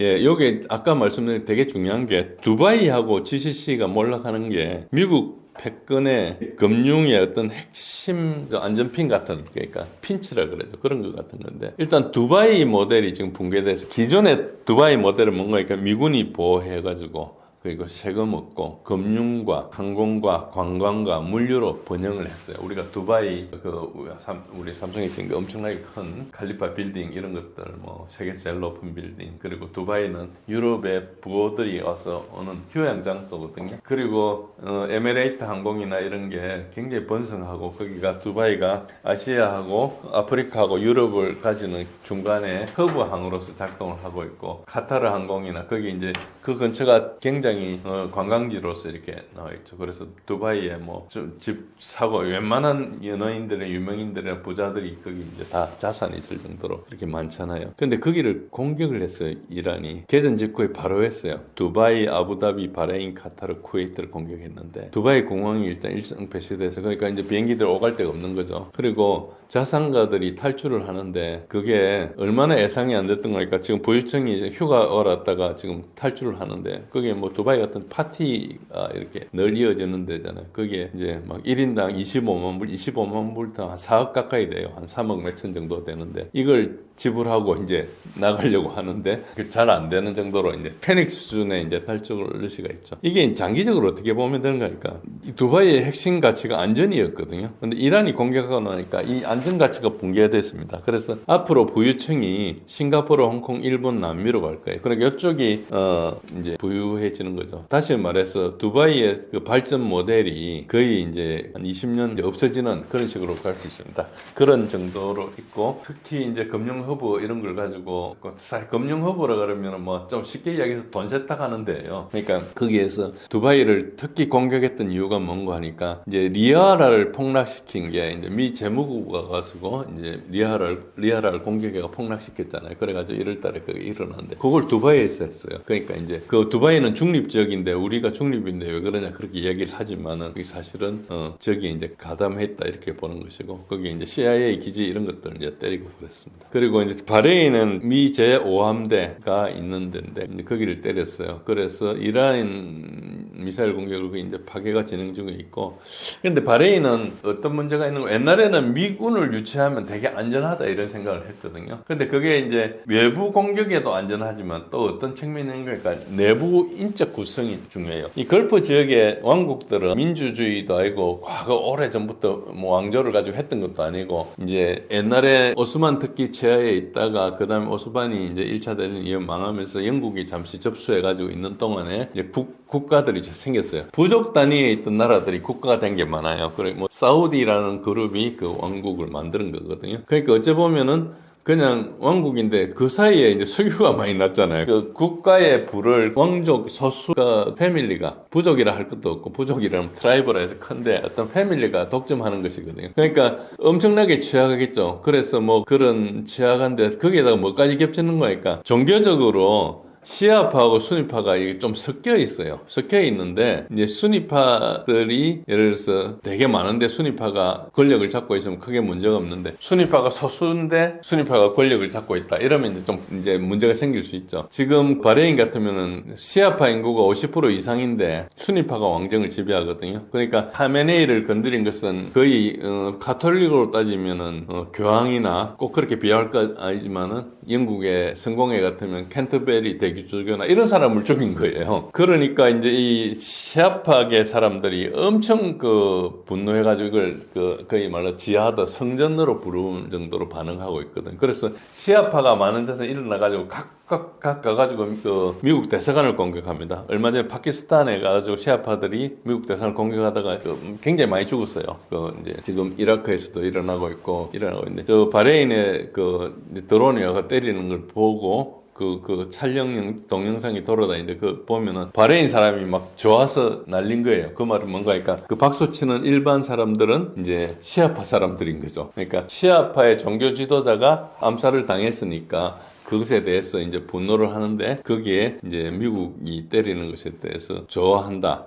그렇다 말은 지배하고 있는 수니파 왕정은 굉장히 정치적으로 불안한 상태죠. 미군도 두드려 맞고 있고 험난한 상황에서 막 정권이 전복될 수도 있고 뭐 그렇겠죠. 그게 뭐 자동으로 일어나는 것은 아니고 누군가가 그걸 자꾸 그런 일을 해야 되지만 어쨌든 자기네를 지켜주던 체제가 지금 상당히 위험한 상태죠. 그래서 이 혁명 시나리오가 뭔가 하니까 이란에서 공격하면 중의적인 목표가 있는데 그 금융 그것도 하지만은 실제로 이제 바레인 같은 나라를 보면 시아파 주민이 봉기해가지고 왕정을 전복하고 나면은 그 새로운 정권이 이란과 우호 정권이 수입될 거다. 그러면 결국은 뭐 오함대 기지가 상실될 거라는 거죠. 지금 뭐 또 나중에 이제 사태가 정리되고 나면 다시 복구하지 않겠습니까? 복구할 때는 뭐 그 돈이 드니까 그 트럼프가 뭐 각 나라한테 돈을 내라 이렇게 이야기하겠지만은 뭐 그까지는 어떻게 뭐 그때는 또 각 나라 돈이 없다고 버틸 수도 있고 미군이 있으니까 우리가 공격받는 거 내가 내보낼 수도 있고 그런 정치적인 시나리오가 앞으로 일어날 게 있지만은 그걸 떠나서 그 소수 순위파 왕정이 전복되고 시아파가 정권을 잡으면 오함대 기지가 없어진다는 거예요. 그러면 이란을 공격할 수 있는 게 상당히 사라지는 거죠. 그리고 이제 우리가 70년대 유행했던 도미노 이론처럼 그런 식으로 바레인, 두바이, 파산, GCC 전체가 붕괴가 되고 사우디아라비아까지 연쇄 붕괴가 가능하다. 그 정도로 정권 사람들이 좀 취약해요. 그러니까 이게 그 사람들이 계속 이란을 그 두려워했던 것은 뭔가 하니까 이란이 이제 시아파의 본산이기도 하지만은 시아파 1인자는 이제 이라크에 있고 2인자는 이제 이란에 있는데 어쨌든 뭐 그렇기도 하지만 그것보다 더 중요한 것은 이제 실제로 이제 이게 완전히 각 정권이 너무 보니까 이제 붕괴가 되는데 한편 이란은 어쨌든 신정 체제이기는 하지만 체계 지도자는 종교 지도자 출신이고 그리고 그 세속적인 지도자는 선거를 통해서 해요. 그 선거가 완전 민주 선거는 아닙니다. 그러니까 대통령 선거나 어떤 선거를 할 때 그 후보들이 그러니까 종교성에 맞는지를 심사를 해가지고 후보 그 안에 들어야지 이제 후보가 돼요. 그러니까 완전히 뭐 100% 되는 건 아니죠. 예를 들어서 어떤 사람이 엄청 혁신적인 걸 가지고 있는데 그 이슬람 시아파 종교가 안 맞으면은 그게 후보를 못하게 하거든요. 근데 이번에 이제 페지시키아는 그 후보에 어떻게 우연히 들었어요. 뭐 이제 이란에서 변화를 추구하는 그런 갈등, 열망이 있었기 때문에 좀 수용해준 그런 측면도 있는데 그 사람이 이제 대통령이 돼버렸잖아요. 그러니까 종교 지도자 입장에서는 제일 안 좋아하는 사람이 당연히 됐어요. 그렇지만 이 사람도 이제 서방과하고 이렇게 친해질라 하는데 이 사람이 있을 때 공격을 해버렸거든요. 그러니까 어째 보면 이게 앞뒤가 되게 안 맞는데 결국은 앞뒤가 안 맞는다는 거 어떻게 보면 너무 사정이 다급하니까 공격을 했다 이렇게 볼 수 있는 거죠. 그래서 그 내막은 언론에도 나오지 않을 거니까 잘 모를 수 있습니다. 그래서 여러분들이 그걸 보고 조금 이게 뭘까 진짜 그건 뭘까 이걸 생각해 볼 필요가 있습니다. 그래서 이 정권 취약성이라는 게 상당히 공략하기가 쉽다. 그리고 이란은 상대적으로 정권적으로는 안정되어 있다 이렇게 볼 수 있습니다. 이제 한국 영향으로 가면은 우리가 이제 영향을 굉장히 많이 받습니다. 인도나 이런 데도 이제 다른 루트가 있고 러시아도 받기도 하고 중국도 굉장히 크죠. 하루에 180만 배를 받으니까 아마 단일 거래로서는 최고 많이 하는 게 이제 그렇죠. 중국이 그렇기도 한데 이제 일본은 한 90%가 이쪽에 있고 우리는 70%뭐 이렇게 보면은 뭐 거의 비슷할 것 같은데 사실은 이제 우리가 이제 우리 필요한 거 말고 산업을 위해서 석유를 많이 쓰니까 우리가 이제 인구 대비해서는 아마 가장 뭐 퍼센트로 보면은 일본보다 낮을지 모르지만은 인구 대비로 보면 우리가 가장 많을 거다 저는 그렇게 생각합니다. 그 숫자들은 제가 계산 안 해봤는데 어쨌든 그렇고요. 일단 카타르가 LNG를 생산을 일시 중단해서 한국 가스가 수입 차질인데 다행히 지금은 이제 그 가스 수요가 좀 줄어들기 시작하는 이제 따뜻한 시절로 오기 때문에 이제 서너 달 전보다는 이제 좀 문제가 덜하긴 하겠죠. 그렇지만 어쨌든 우리는 가스전을 1년 내내 수입해가지고 평택 같은데 이런 게 비축을 했다가 겨울에 이제 수요가 많을 때 쓰고 하거든요. 어쨌든 안 오는 것은 그게 결국은 차질이 생깁니다. 당장 문제는 안 생기지만은 결국은 차질이 생긴다 이런 거고 중국이나 인도는 러시아산 원유로 급전환이 가능해요. 지금도 하고 있기 때문에. 근데 한국은 이제 그거를 에너지 공급망 다변화를 해야 되는 그런 측면이 있죠. 유럽은 굉장히 심각한 문제가 발생했고요. 한국도 못지않게 심각하다. 그것보다도 유가가 급등하면 모든 물가가 유가에 연동돼 있고 우리가 수입하는 게 되게 많다 보니까 국내 물가나 금리, 환율 이런 게 동시에 압박을 받으니까 거의 안정이 깨질 가능성이 되게 높아요. 뭐 정부가 아무리 노력해도 할 수 있는 한계가 있거든요. 이제 비상 대책을 하고 해서 관리를 하겠지만은 뭐 전략 비축률을 방출하고 이렇게 하지만은 이미 유럽의 천연가스 가격이 20% 이상 급등하고 뭐 이제 그 TFT죠. 네덜란드에 있는 그리고 이제 저기 뉴질랜드에 있는 헐브는 가격이 오르나마나 할 거 없이 수출할 수 있는 게 제한되니까 이제 서로 살려고 하니까 가격은 오르겠죠. 그렇지만 가격이 오른다고 공급이 늘어나는 그런 게 아닌 그런 상황이다 이거예요. 장기가 되면 아까 또 이제 단기, 중기, 장기로 이렇게 봤지만은 우리는 에너지 수출 물가 이게 삼중 충격에 노출될 수밖에 없어요.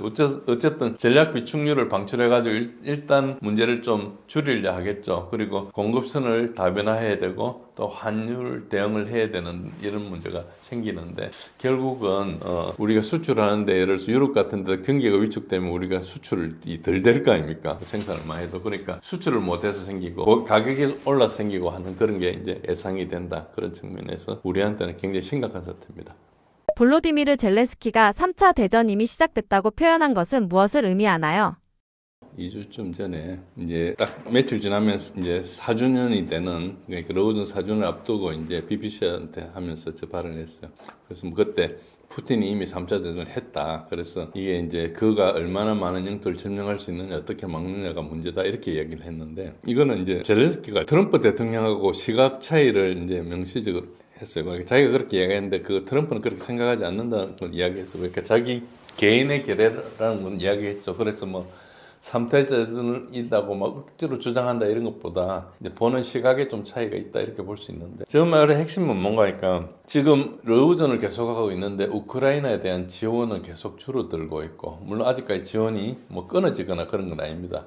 그러나 이제 군사력이 계속 약해져 있고 국력도 약해져 있고 지금 당장은 쓸 돈이 충분해요. 그렇지만 이제 앞으로 보이는 문제가 다가오고 있기 때문에 그래서 미군도 이제 지원을 하지 않고 이제 유럽을 통해서 장비를 사서 주는 식으로 하는 거죠. 그러니까 뭐 사실은 지원은 되는데 돈이 이제 유럽에서 나온다는 것이고 그리고 또 중요한 것은 뭔가 하니까 유럽에서 우크라이나를 지원하려고 했던 계획 중에 하나가 러시아 그 외환을 동결시키는 그걸 뺏어가 주려고 그랬는데 그것이 이제 사실은 난항을 겪고 있습니다. 그게 벌써 몇 년 전부터 그건 안 된다고 생각했는데 계속 그걸 억지로 이제 유럽에서 추진을 했던 거죠. 그게 뭐 머리가 나빠서 그렇게 했는지 아니면은 뭐 정치적으로 이렇게 하다 보니 그래 된 건지 알 수가 없지만 저는 머리가 나빠서 그렇게 된다고 상당히 보고 있는 거거든요. 그 사람들이 유럽의 지도자들이 특히 EU라는 그 조직의 지도자를 거기는 비선출직들이잖아요. 그러니까 아무나 데리고 와서 하는데 좀 정치적 영향이 있는 사람들이 이제 서로 하는 거죠. 나토나 EU 그 관료 자리는 유럽에 있는 각국에 있는 관료들의 퇴직하고 난 자리예요. 예를 들어서 우리도 뭐 어느 대기업에 있다가 뭐 퇴직하고 나면 자기 그 협력업체나 자회사 같은 데 이렇게 내려가잖아요. 그런 거 비슷하게 뭐 공무원들도 끝나고 나서 그 관련 부서 어디에 뭐 잠시 직장 취직하고 이런 거하고 비슷하게 우리가 EU나 나토에 있는 관료들의 자리를 영어로 리타이어먼트 플랜이라고 그래요. 그렇게 오랫동안 불러왔어요. 그러니까 별 하는 것도 없이 거기서 이제 소위 말해서 월급만 축내는 사람이라 이런 인식이 있었죠. 그거는 이제 뭐 사람들이 정치적으로 비아냥거리는 거니까 그 사실 여부와 관계없이 뭐 그냥 그렇게 하는 거니까 너무 그것에 대해서 사실로 받아들이지 마시고 그 정도로 이제 좀 어쨌든 그 부분에 대해서 이제 그 사람들 자질에 대한 의심은 항상 있어 왔습니다. 그런데 이제 전쟁이 나고 외교의 필요성이 많아지고 EU가 이제 그 여러 나라들을 또 그리고 나토와 이런 완전히 겹치지는 않지만 거의 겹치는 그런 나라들을 이제 통솔을 하고 나가야 될 때 이 분들의 어떤 리더십이 중요한데 이렇게 보니까 굉장히 리더십이 없다는 게 알려졌죠. 그래서 이제 그 상당히 어려운 상황인데 이제 그것 때문에 몇 년 동안 동결해가지고 그걸 쓰느니 마느니 하다가 이제 지금 그게 안 된다는 게 밝혀졌기 때문에 되게 웃기는 거잖아요. 그게 안 되는 게 몇 년 끌 게 아니고 벌써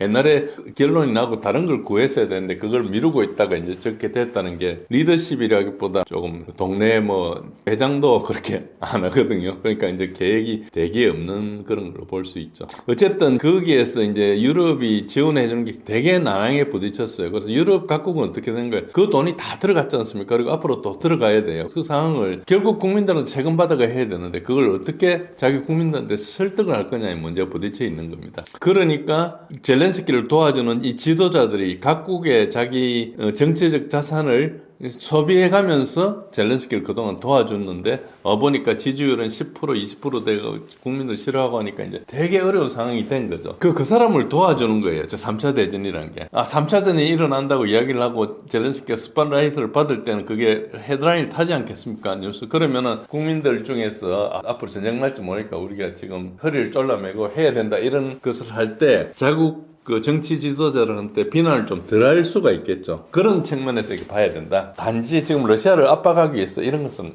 그런 것도 있지만, 그래서 이제 그거를 그대로 글자 그대로 놓고 보면은 외교적 압박 수단이 돼요. 어쨌든 그 의도는 우크라이나가 내가 자국을 위해서만 싸우는 게 아니고 세계 전체를, 특히 유럽 전체를 위해서 싸우고 있다. 3차 대전을 하는데 우크라이나가 제일 먼저 하고 있는데 너희들 안 도와줄래? 예를 들어서 우리나라 가서 도와주려고 그러면 우리가 한두 번 도와주는 것도 힘들지만 어쨌든 계속 도와주려고 몇 년 지나가지고 뭐 지금 보니까 우크라이나 나라는 붕괴될 지경에 있는데 계속 도와달라 그러면은 우리 대통령이 국민들한테 야 도와준대, 국회의원들한테 동의를 받아라 그러고 재무부를 통해서 이제 돈을 주고 하는 그런 일이 쉽게 일어나지 않거든요. 그게 조 단위로 들어가는 돈인데 뭔가 끝나고 나서 사업이 있다든지 뭐 다른 게 연계되면은 할 수 있지만 그냥 할 수 없지 않습니까? 그러니까 이런 서사를 만들어요. 그러면은 3차 대전이 일어나는 것보다 좀 낫지 않느냐, 차라리 지금이라도 도와주자 하는 것들이 이제 조금 나아지는 거죠. 그런 측면이 되게 강하다. 그래서 그 내러티브라 그러죠. 서사를 어떻게 만드는가. 각 나라가 나중에 푸틴하고 싸우는 것보다 지금 막는 게 낫다. 그러면 너가 지금 내한테 도와주면 그래도 푸틴을 주지할 수 있는데 그냥 팽개치고 나중에 너가 각자 전쟁하려면 힘들지 않느냐. 특히 유럽의 인접 국가들 그렇죠. 발틱 삼국이나 폴란드 같이 러시아, 우크라이나 다음에 이제 국경을 되고 있는 나라들은 그런 측면이 있죠. 그리고 독일이나 프랑스나 이런 데도 그런 측면이 있죠. 그런 측면이 있고, 그 다음에 영토를 계속 양보하고 끝내라고 트럼프가 압박을 하는데 계속 부인을 하고 있어요. 협상을 안 하겠다는 거죠. 젤렌스키는 자기 협상을 안 하려는 속내가 있어요. 협상을 하면 자기는 이제 끝나는, 정치적 목숨도 끝나지만 생물학적 목숨도 끝날 수가 있어요. 그 아내가 네오나치라 하는 그 조직들이 상당히 오랫동안 협박을 해왔거든요. 그래서 젤렌스키는 자기가 정치적인 비전에 식견이 있어도 된 게 아니고 그야말로 그 배우로서 연기하는 사람으로 된 거예요. 그래서 뭐 그런 측면이 좀 강하기 때문에, 물론 오랫동안 이제 권력을 잡고 있었기 때문에 그 권력이 자기가 가지고 있는 카리스마를 가지고 뭐 통제하고 있는 것도 많이 있지만, 젤렌스키를 경호하는 경호인들은 다 영국 사람들이에요. 그러니까 국내에서도 항상 이렇게 원수진 사람들이 많기 때문에 굉장히 어렵죠. 그런 측면이 있어요. 그래서 영토 양보를 계속 트럼프가 요구하는 거부하고 협상을 끌고 있거든요. 그런데 이게 그걸 이야기하려면 이게 영토 양보 요구가 그냥 협상 문제가 아니고, 이번에 양보하면 러시아가 더 가까이 갔다가 나중에 또 공격할 거다. 그래서 3차 대전으로 가속화된다, 영토를 주면은. 그래서 이게 내가 나라를 땅을 양보하는 게 아까워서 그런 게 아니고 전 세계 생존 문제다. 양보를 하면은 결국은 3차 대전에 앞당겨질 거다. 좀 이따가 다시 전쟁을 할 거다. 이런 내러티브를 하는 거예요. 그 대보기 전까지 모르니까 그 이야기가 먹혀 들어갈 수도 있겠죠. 그리고 이제 트럼프를 견제하는 거죠. 계속 미국 측에서 나부나 이런 걸 동원해가지고 그 비리를 계속 하잖아요. 그래 측근들이 굉장히 많이 없어졌어요. 뭐 여름막도 없어지고 뭐 여러 사람들이 없어졌는데, 그런 것들이 이제 젤렌스키를 압박하기 위해서인데, 어쨌든 미국이 이제 영토 양보를 하고 조기 휴전을 하자 이걸 계속 이야기하는 그 압박에 맞서 가지고 그 타협을 해봐야 결국 다른 침략을 부를 뿐이다는 국제적인 여론을 조성하는 거죠. 근데 젤렌스키가 트럼프한테 바로 대들 수는 없으니까 유럽이나 이렇게 가까이 있는 나라들이 여론을 가지고 이 사람들이 다시 트럼프한테 가가지고 야 3차 대전이 일어나면 어떻게 하나 이런 게 말을 하는데, 젤렌스키가 신호탄을 던져주는 거죠. 이제 그렇게 보시면은 조금 사실에 가까울 겁니다. 예, 뭐 이것에 대해서 뭐 전문가들은 말도 안 되는 소리다 이야기하고 있고, 심지어는 영국 같은 데서도 그런 심정은 이해가지만 틀렸다. 그러니까 우크라이나 전쟁을 3차 세계대전을 정의하는 것은 전쟁이란 개념 자체를 무의미하게 만든다. 그럼 아무거나 다 3차 대전이 되느냐. 그래서 이거는 결국 이 서사는 너무 나갔다 그래가지고 사실을 진술한다기보다는 전략적인 프레이밍이다 이렇게 이제 받아들이면 되고요. 우크라이나 지원의 도덕적인 그리고 전략적인 필요성을 극대화하기 위해서 만드는 외교적 언어고, 지금은 잊혀져가는 우크라이나고 아무도 그들도 보지 않는 상황이고, 전쟁은 지금 나라는 엉망됐고 전쟁을 마무리해야 되는데 지금 이제 큰일만 남아있는 그런 상황이 있다 이렇게 보시면은 좀 더 상황이 사실과 가까울 겁니다. 테러 경제 제재는 장기적으로 러시아의 전쟁 수행 능력에 어떤 영향을 주나요? 서방이 주장하는 것은 현재까지 제재 효과가 러시아 은행 시스템 자산의 70%가 제재 대상이라서 아마 이미 한 5천억 불 달러 이상의 잠재적인 전쟁 자금을 박탈한 걸로 평가를 하고 있습니다. 그리고 뭐 러시아 원유 수출 가격을 막 제한해가지고 뭐 엄청나게 뭐 수입을 줄이겠다 이야기를 하고 있어요. 그래서 뭐 브렌트유하고 러시아에서 나는 우랄유하고 북해에서 나는 브렌트유 가격 차이가 배럴당 1, 2달러였던 게 지금 20달러 이상으로 확대됐기 때문에 러시아 재정 수입이 엄청나게 감소했고 특히 2025년도에는 에너지 수입이 약 20% 감소했기 때문에 굉장히 이제 민간 경제에 대한 장기 자본 유입이 차단된다. 러시아가 군사비를 많이 쓰고 하니까 에너지 값은 덜 들어오고 군사비는 많이 쓰는데 그러니까 민간 경제로 돈이 못 가니까 힘들 거다. 이렇게 이제 주장하고 있어요. 주장하고 있고요.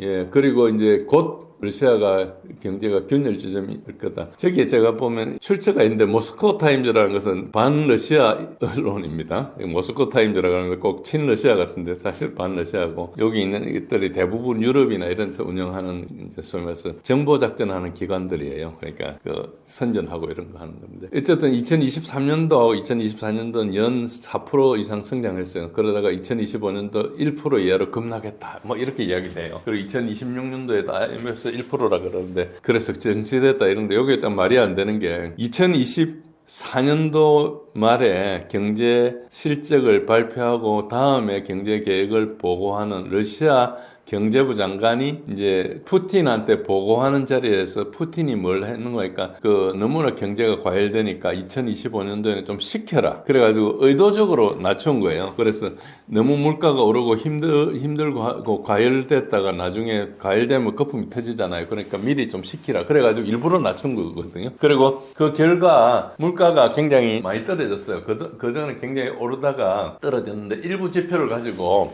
지금 식료품 가격이 급등하고 겨울에 뭐 어떤 오를 수도 있고 내릴 수도 있죠. 어쨌든 그런 걸 가지고 이제 이야기를 한 지금 기준금리가 15.5%입니다. 1년 전에는 21%까지 올라갔었어요. 그러니까 물가를 굉장히 낮춘데 그러니까 저런 고금리에도 실질임금 올라가고 있는 그런 상황이에요. 그러니까 대개 지금 완전 고용 상태죠. 물론 전쟁이라는 특수도 있지만은 제재를 통해서 경제를 무너뜨리겠다. 그러니까 1년 지나면은 15 내지 20% GDP가 그렇게 떨어질 거라고 막 주장하고 있는데 그 전혀 그렇지 않죠. 그리고 이제 뭐 러시아 국부펀드 유동성이 상당히 떨어졌다 그래서 그걸 막 한다 그런 건데 유동성 자산이 떨어졌다 이것도 약간 세부적으로 제가 악유를 할 생각은 좀 없습니다. 어쨌든 저런 주장을 하고 있어요. 그러면서도 자기네들도 너무 이제 이게 통하지 않는 제한도 있다 이런 이야기를 해요. 그래서 대표적으로 미국인 아틀랜틱 카운슬 이런 기관에서도 제재가 잘 안 되는 게 중국, 인도들이 이제 제재에 불참했고 그리고 러시아가 제재를 우회해가지고 계속 이게 할 수 있게 이 사람들이 하고 있기 때문에 중국이나 인도에 압박을 해야 된다 이런 이야기를 하는데 사실은 다 시도해본 거거든요. 그리고 또 지금 또 무슨 이야기 하는 거예요. 전쟁이 끝나면은 군수산업이 식을 거니까 오히려 경기 침체가 할 수 있다. 여튼 거의 희망적인 이야기를 막 쏟아내고 있습니다. 서방 언론을 하는 걸 보면 서방 연구소나 이런 데서. 그런데 결국은 서방에서 주장하는 게 뭔가 제재가 즉각 붕괴는 못 시켰지만은 오랫동안 그러니까 우리 타이어에 실바람 넣듯이 서서히 바람이 빠지는 효과가 있다 이런 주장을 해요. 그러니까 이제 그게 이제 4년 동안 지나면 타협되는 이야기예요. 결정타는 아니지만은 장기적으로는 여전히 유효하다. 그래서 시간이 지나면은 러시아가 힘들 거다. 그렇게 이야기하는데 우리가 저 말이 맞는지 안 맞는지 생각해봐야 될 거 아닙니까? 그럼 판단을 해볼 때 질문을 한번 던져보겠습니다. 만약에 저게 사실이라면은 그냥 놔두면 없어지거든요. 근데 20차 제재안을 또 내놓는 거예요. 19번의 제재를 했는데 통하지 않아 20번째 하는 것은 제일 효과 좋은 순서대로 1번부터 다 했을 거 아닙니까? 그게 20번째 하는 게 1번 제재에 비해서 얼마나 효과가 있겠어요?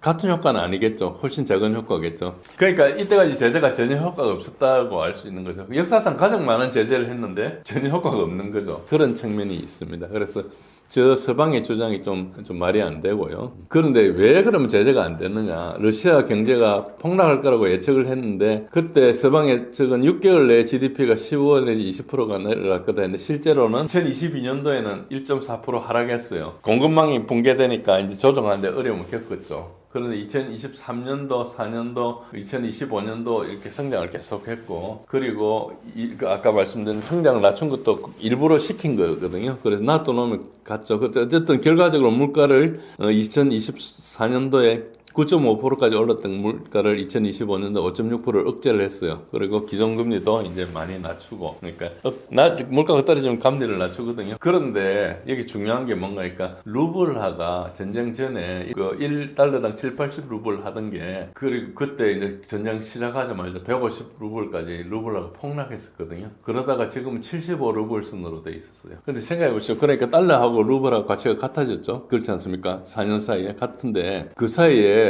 루블화는 엄청 찍어냈거든요. 그러면은 그 화폐 단위는 같지만은 러시아가 발행한 루블화 전체의 가치를 생각해 보면은 굉장히 많이 찍어냈었어요. 기준금리가 21% 되니까 채권 발행하면 그렇게 올렸을 거 아닙니까? 그러니까 엄청나게 많이 찍어냈는데 국내 물가가 엄청 올랐다는 것은 루블화 총량이 많이 발행됐기 때문에 올랐을 거 아닙니까? 그러니까 그런 걸 생각해 보면 전체 통화량은 엄청나게 늘었는데 달러당 환율은 같거든요. 그 말은 뭔가, 그러니까 달러보다 훨씬 강한 거예요, 실제로. 그러니까 지금 루블화가 세계에서 가장 강한 화폐 중에 하나인 겁니다. 그러니까 붕괴 예측이 빗나간 정도가 아니고 반대로 간 거예요.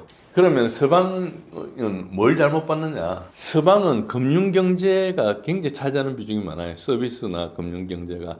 근데 여기는 1차 산업, 2차 산업이 중심으로 돼 있어요. 러시아가 뭐 생산하는 게 자원을 개발해가지고 하는 거, 뭐 그런 정도고, 뭐 큰 사업은 없죠. 그래도 서비스 산업보다는 생산하는 산업 경제거든요, 기본적으로. 광물을 생산하고, 식량을 생산하고, 그걸 가공하고, 만들고, 무기도 만들고, 뭐 비행기도 만들고 이런 게 하는데, 이 산업 경제 자체를 금융 경제 시각으로 본 거예요. 그래서 루블화가 떨어지면 다른 것도 가고 이런 식으로 이야기하고 있는데, 일단 제가 볼 때는 세 가지 중요한 오판의 원인이 있어요.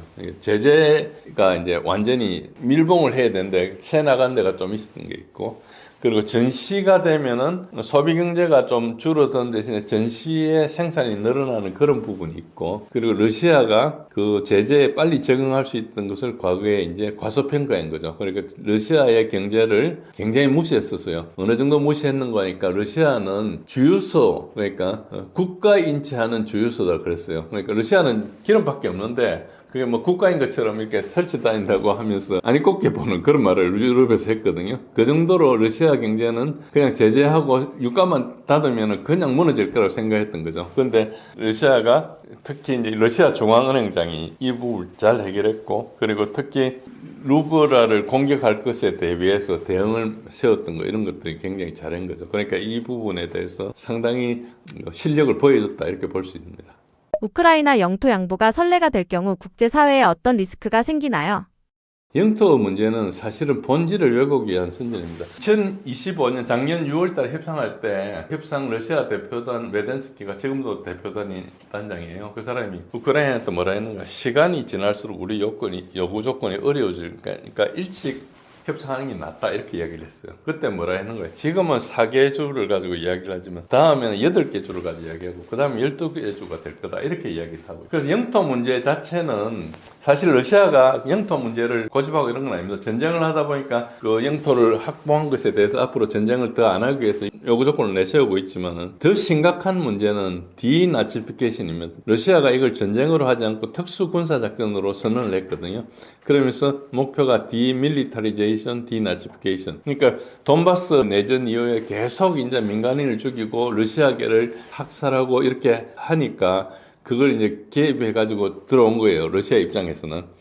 그런데 2014년 유로마이단 혁명 이후에 우크라이나 기본적으로 극렬분자한 네오나치 정권이 장악하고 있었어요. 국민들 전체 지지율 20%밖에 안 되는데 이제 자기네들 선거 나오면 득표를 못해요. 사람들이 다 네오나치면 안 찍어주니까. 그런데 젤렌스키는 코미디언이고 국민의 종이라는 TV 프로그램으로서 신선한 대통령이 될 것처럼 이미지를 만들어가 나왔잖아요. 그러니까 이제 젤렌스키에 대한 기대가 있었죠. 그런데 그거 가가지고 당선되자마자 들어가서 이제 인질로 잡은 거예요. 내 말 안 들으면 죽이겠다는 이야기를 일간 신문에다가 취임하고 일주일 만에 내놨어요. 그게 드미트로 야로시라는 라이트 섹타는 유로마이단을 실제로 무력으로 이렇게 만드는 쿠데타를 만드는 행동대 대장이에요. 극렬 분자들이 와가지고 그걸 했겠죠. 그걸 이제 미국의 국무부에 있는 빅토리아 눌랜드가 그걸 가져갔죠. 그래서 여러분들이 러시아 우크라이나 전쟁이 하도 먼 나라 이야기고 그래서 관심이 없은 분들이 굉장히 많겠지만은 그래 관심이 있었는데도 잘 이해가 안 가는데 이게 내가 가진 지식이 맞는지 안 맞는지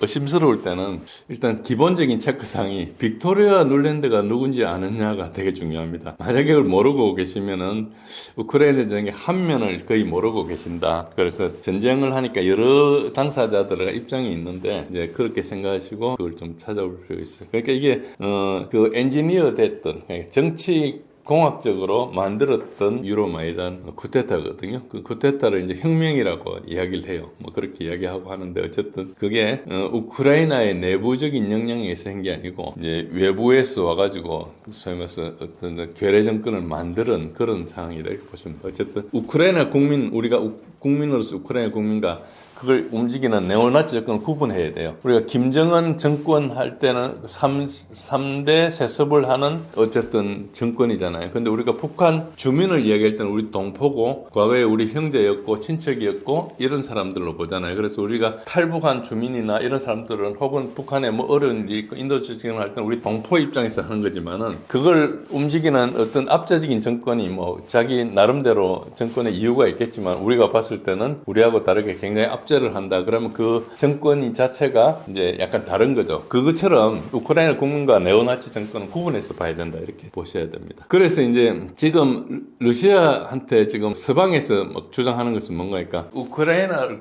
군사적으로 점령도 못한 돈바스를 계속 우크라이나한테 양보해라고 이야기한다. 러시아가 너무 무리한 거다. 이게 이야기를 해요. 저기 보시면 채트마우스라고 있죠. 채트마우스가 영국에 있는 대표적으로 금융 제국이 미국을 이렇게 통제하기 위해서 그러니까 제국의 어떤 그 브레인 기관이라고 볼 수 있습니다. 뭐 우리가 그거를 뭐 싱크탱크를 하기도 하는데 영국의 채트마우스 미국의 CFR, Council of Foreign Relations, 이걸 가지고 영국이 미국을 통제하는 그런 시스템을 만들어 놨어요. 그런, 어쨌든, 그거는 조금 깊은 이야기이기 때문에 관심 있는 분들 보시고, 저기에서 보고서를 어떻게 나오는 거니까, 비난을 하는 거죠. 이게 왜냐면 여기에 우크라이나 전쟁은 영국이 들어가 있거든요. 핵심적으로. 영국의 이제 금융제국이 들어가 있죠. 그래서 여기에서, 우크라이나 전쟁에 스테이크가 걸린 건 뭔가 하니까, 영란은행, 뱅크 오브 잉글랜드, 그리고 민간 자본은 블랙락, 여기가 이제 우크라이나 채권을 굉장히 많이 가지고 있어요. 그래가지고 우크라이나가 힘들면 채권값이 떨어지지 않습니까? 그럼 채권을 싼 거를 가지고 하고 이래가지고 그 싼 값에 가지고 있고 이래가지고 지금 지분이 되게 많아요. 물론 계속 그 부채 조정을 하고 있지만은 핵심적으로 그게 많고 그걸 통해서 과거부터 한 30몇 년 동안에 우크라이나 독립 이후에 우크라이나 영토나 이런 것들을 그러니까 농토나 이런 거 굉장히 많이 썼어요. 몬산토나 카길이나 이런 그런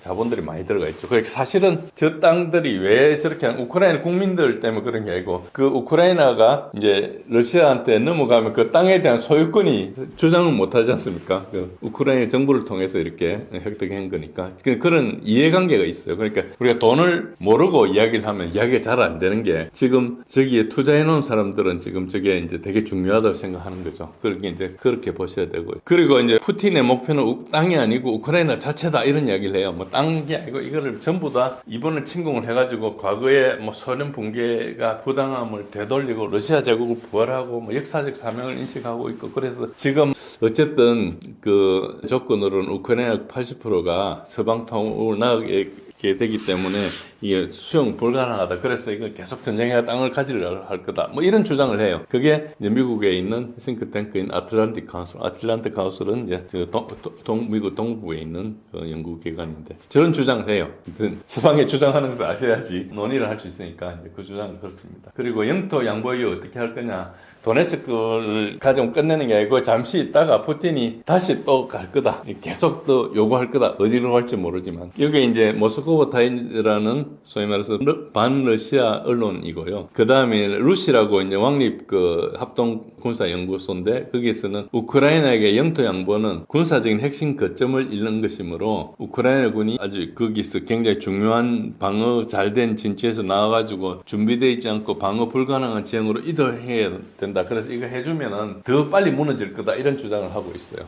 어쨌든 러시아가 영토를 양보해라고 하는 주장이 그게 그렇게 그렇게 하면 끝내겠다는 뜻이 아니라 이렇게 못 믿는다는 이야기하죠. 못 믿는 것은 합당한 거예요. 협상 당사자가 상대방이 제안한 것을 내가 믿을 수 없다. 그건 이야기할 수 있잖아요. 그게 합리적이냐 아니냐는 다른 문제고요. 어쨌든 그 주장을 하고 있습니다. 그러면 이게 이제 그 경우에 어떻게 되냐니까 우크라이나가 영토를 양보했다 하더라도 나중에 발트 삼국이나 이제 몰도바, 핀란드나 폴란드 같이 과거의 러시아 그러니까 소련 시절이나 제정 러시아 시절에 이제 국경을 마주해가지고 굉장히 안 좋은 그런 역사적 기억이 있는 나라들은 굉장히 불안해하겠죠, 당연히. 그런 도미노 효과를 자꾸 이야기를 하니까 이걸 영토를 양보를 하면 오히려 유럽 전체의 억지력에 신뢰도가 훼손된다. 하면 안 된다 이렇게 주장하는 거예요. 이 주장들이 하나하나 보면은 틀린 주장은 아니에요. 이 주장들은 굉장히 쌍방된데 그러니까 그렇게 생각할 수는 있고 그렇게 생각할 수밖에 없다 하더라도 그런 걸 놓고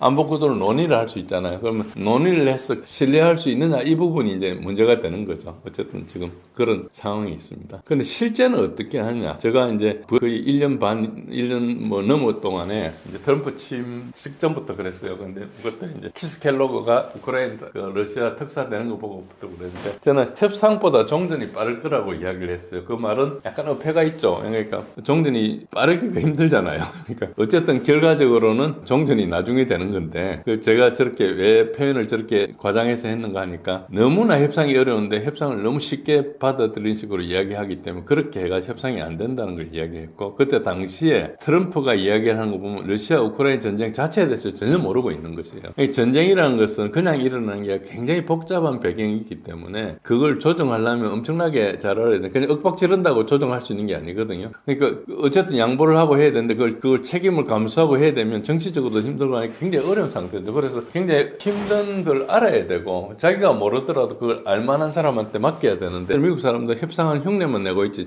잘 몰라요. 그런 상태에 있고 그리고 계속 이야기를 하는데 전황에 대해서 굉장히 엉터리거나 잘못된 이야기를 계속하고 있었습니다. 그래서 트럼프에서 정보를 제공하는 세력들이 잘못된 정보를 일부러 넣어주거나 아니면은 뭐 그런 어떤 사정이 있었거나 이렇게 다 봐가지고 제가 이걸 이제 그렇게 이제 생각했었는데 왜 그러니까 정보라는 사항은 본래는 모를 수 없어요. 그러니까 우리 공개 정보를 가지고 하는 사람도 상당히 알 수 있는데 미국 대통령은 세계 최고의 정보 기관에서 보고를 받잖아요. 그런데 미국 대통령이 정보를 모른다고 이야기하면 제가 그런 이야기하면 사람들한테 비웃음 받는 이야기밖에 안 되거든요.